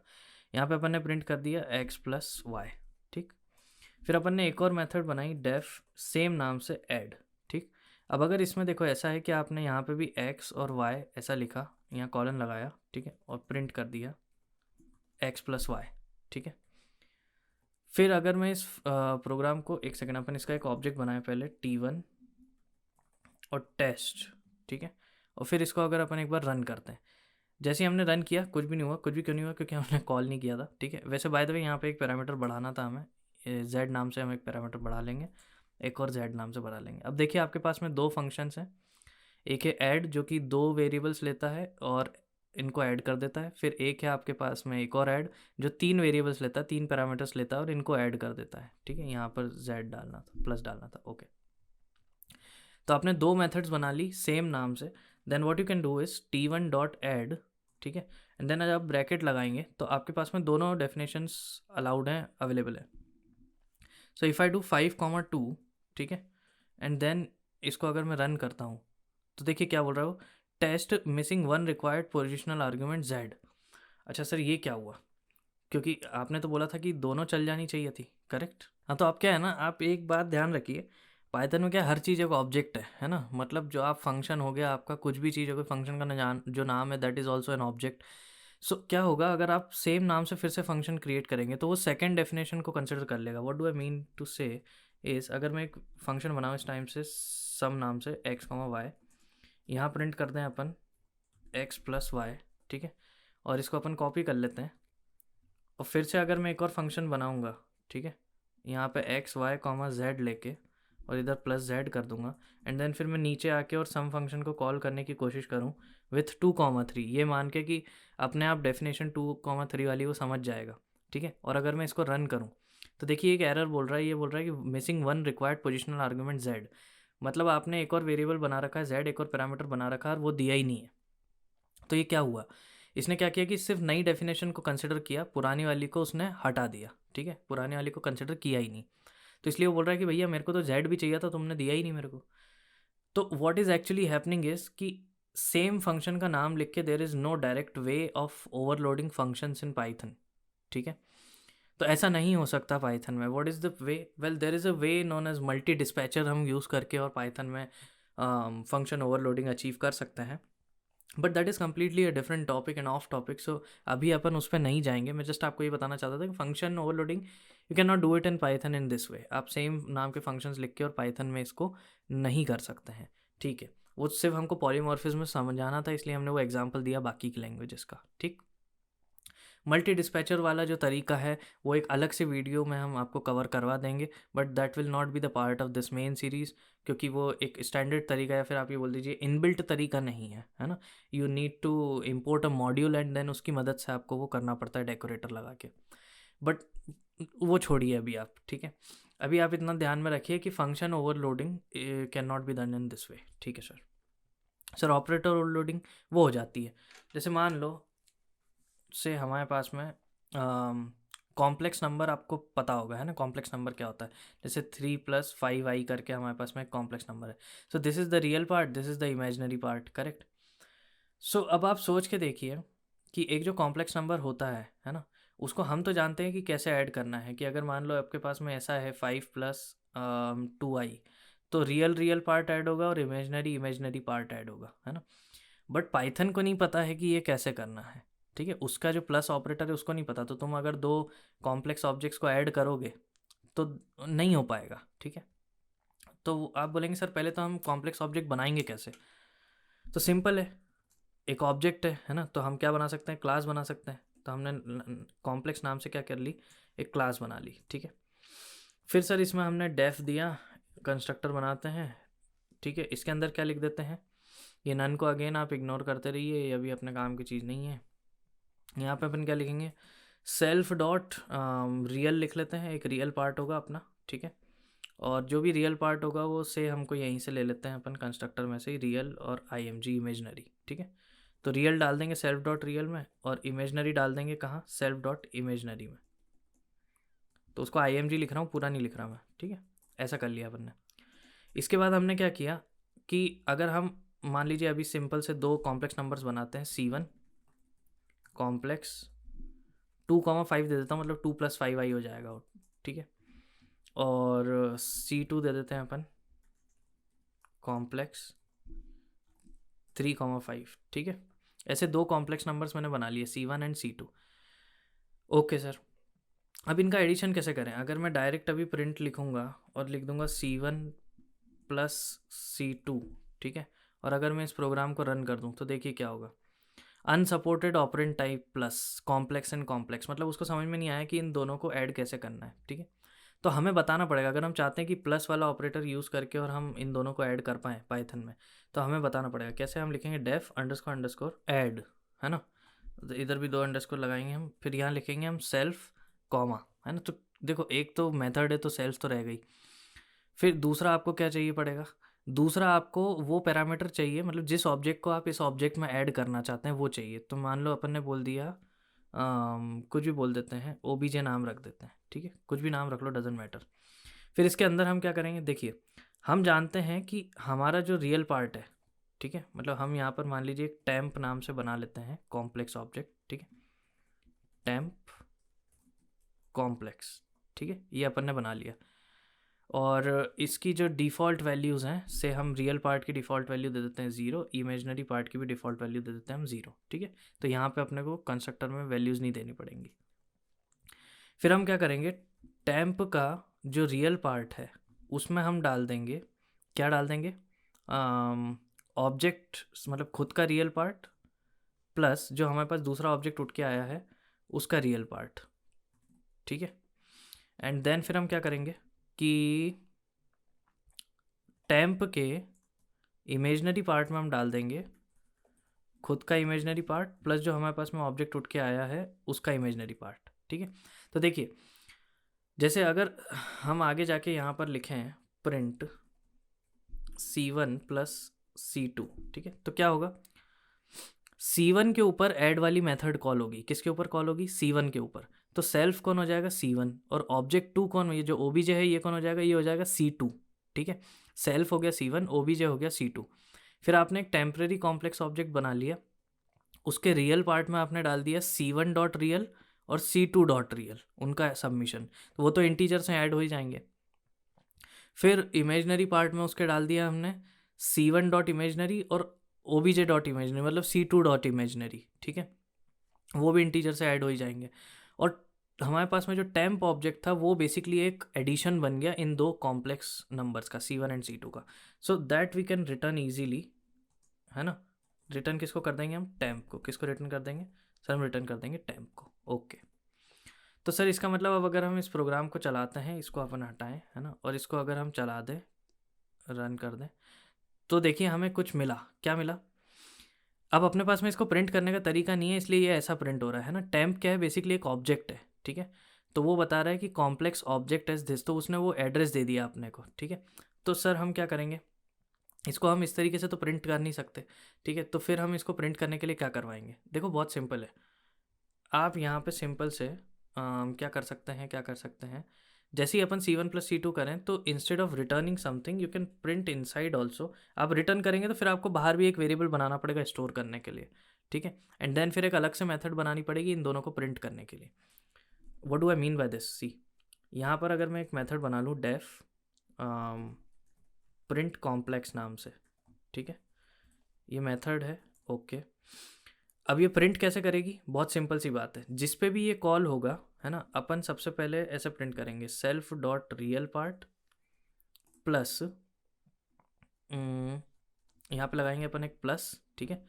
एंड देन फिर अपन यहाँ पे एक और प्लस लगाते हैं, एक प्लस नहीं सॉरी कॉमाज लगाएंगे, क्या कर रहा हूँ मैं, हाँ यहाँ पे अपन कॉमा लगाएंगे है ना। तो पहले रियल पार्ट अपन ने प्रिंट करवा दिया, फिर उसके बाद एक प्लस का साइन प्रिंट हो जाएगा, एंड देन फिर अपन इमेजनरी पार्ट प्रिंट करवा देंगे, और फिर अपन क्या प्रिंट करवा देंगे, अपन प्रिंट करवा देंगे आई, ठीक है। इस टाइप से अपन प्रिंट करवा देंगे।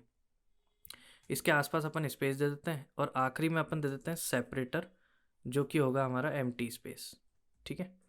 इससे क्या होगा सर, देखते हैं। यहाँ पे अपन रिटर्न कर देते हैं टेम्प को, ठीक है, ओके सर। फिर हम क्या करेंगे, यहाँ पे एक मान लो वेरिएबल बना लिया हमने सम नाम से, ठीक है, जो कि बेसिकली क्या होगा, एक कॉम्प्लेक्स ऑब्जेक्ट होगा, है ना। जैसे नॉर्मल वेरिएबल बनाते हो तो नॉर्मली लिखना पड़ता है, बट अगर आप ऑब्जेक्ट बना रहे हो तो ऐसे ही बनाना पड़ेगा, क्योंकि वो जो सम है उन दोनों का, वो क्या है बेसिकली टेम्प। टेम्प क्या है, एक ऑब्जेक्ट ही था, है ना, तो उसको स्टोर करने के लिए भी तो ऑब्जेक्ट चाहिए।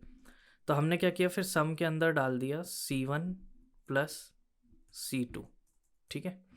फिर हमने प्रिंट किया, या फिर सॉरी हमने प्रिंट ऐसे डायरेक्ट नहीं कर सकते, हमको क्या करना पड़ेगा, सिंट सम डॉट प्रिंट कॉम्प्लेक्स, ठीक है। उसकी जो भी प्रिंट मेथड अपन ने बना रखी है उसको अपन कॉल कर देंगे, और फिर अगर अपन इसको रन करेंगे तो देखो अपने को मिल गया 5 + 10i, कितना मिला, 5 + 10i। तो बेसिकली हमारा प्रोग्राम काम कर गया, और हमको समझ में आ गया कि हमें कोई भी ऑपरेटर को ओवरलोड कैसे करना है। जैसे यहाँ पर ऐड होता है, वैसे ही अगर आपको बाकी के चाहिए होंगे तो आप गूगल पे जाएंगे, यहाँ सर्च करेंगे ऑपरेटर ओवरलोडिंग इन पाइथन, कोई भी वेबसाइट पकड़ लीजिए, जैसे मैंने ये पकड़ ली।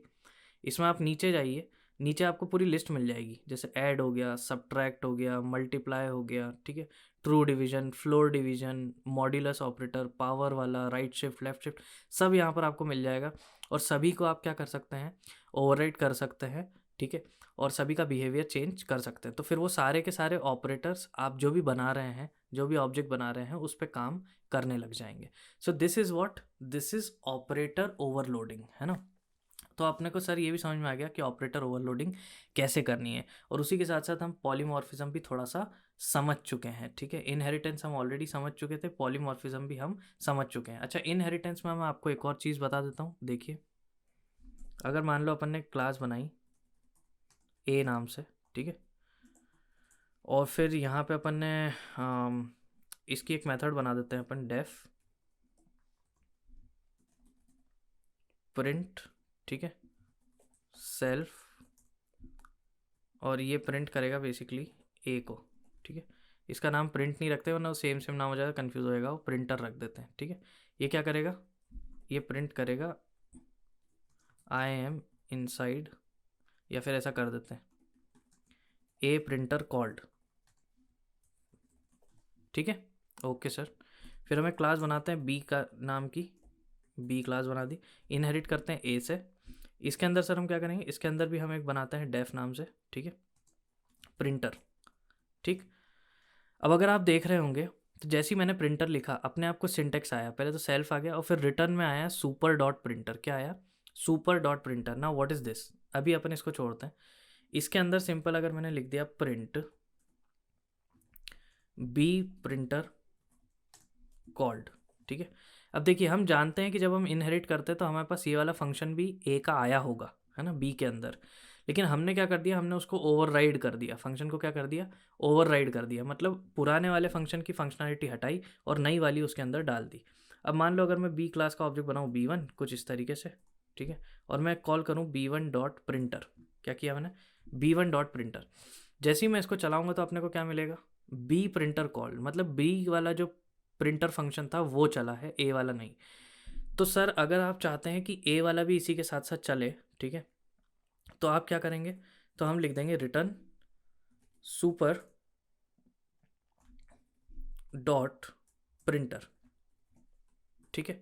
फिर अगर हम इसको वापस से चलाएं तो आप देखेंगे पहले बी वाला चलेगा, बी प्रिंटर कॉल्ड, और फिर हमने क्या रिटर्न किया, रिटर्न किया हमने सुपर डॉट प्रिंटर, है ना। आप बिना रिटर्न किए भी उसको चला सकते थे, डजेंट मैटर, वो चलता तो फिर भी, ठीक है, but that is just a simple convention, just what you need to follow.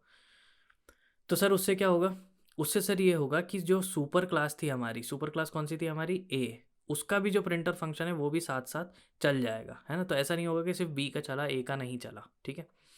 So this is how you can over ride your functions, है ना, ओवर राइड योर मेथड्स।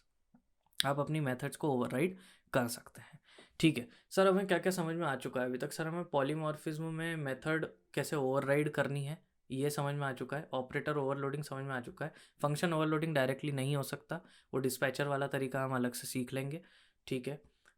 इसके अलावा सर हमें क्या समझ में आ चुका है? कंस्ट्रक्टर, डिस्ट्रक्टर, और क्या समझ में आ चुका है सर? हमें ऑब्जेक्ट समझ में आ चुके हैं, क्लासेस समझ में आ चुकी है, इनहेरिटेंस, एनकैप्सुलेशन, डेटा सिक्योरिटी हमें समझ में आ चुकी है, ठीक है। अब बचा क्या है सर? हमें बस अब वो कॉपी कंस्ट्रक्टर और वो सब चीज़ें देखनी है, वो अपन कल की क्लास में निपटा देंगे, ठीक है। तो the final class will B, ये हमारा ऑब्जेक्ट ओरिएंटेड प्रोग्रामिंग भी ख़त्म हो गया है। जितना समझाना था उतना आपको समझा दिया, इससे ज़्यादा कुछ है नहीं ज़्यादा, ठीक है। तो इतना अगर आपको आ गया तो बहुत बड़ी बात है, बहुत हो गया, ठीक है, पाइथन में। तो अब कुछ बस छोटे छोटे मिसलेनियस टॉपिक्स बचे हुए हैं, जैसे कि ये अभी अभी अपन ने देखा कॉपी कंस्ट्रक्टर वाला, ठीक है। शैलो कॉपी, डीप कॉपी करके दो चीज़ें होती है, वो हमें देखना है। और इसके अलावा हमें ये देखना है कि फंक्शन ओवरलोडिंग हम डिस्पैचर की मदद से कैसे कर सकते हैं। थोड़ा सा हमें डेकोरेटर्स देखना है, थोड़ा सा हमें लैम्डास देखना है, थोड़ा सा हमें लिस्ट कॉम्प्रहेंशन देखना है, और map function, reduce function, filter function, ये सारे फंक्शंस देखना है। So the last class will be a miscellaneous class, मतलब मिसलेनियस टॉपिक्स अपन उसमें कवर कर रहे होंगे, and then finally Python will be coming to an end, और अपन पहुंच जाएंगे प्रोजेक्ट्स के ऊपर, ठीक है। तो यार काफ़ी मज़ा आया इस सीरीज़ में। कल अपन आखिरी चीज़ कंप्लीट करते हैं, मतलब अगले वीडियो में, कल क्या बोल रहा हूँ मैं, एंड दैट्स इट। मिलते हैं अगली क्लास में, बाय।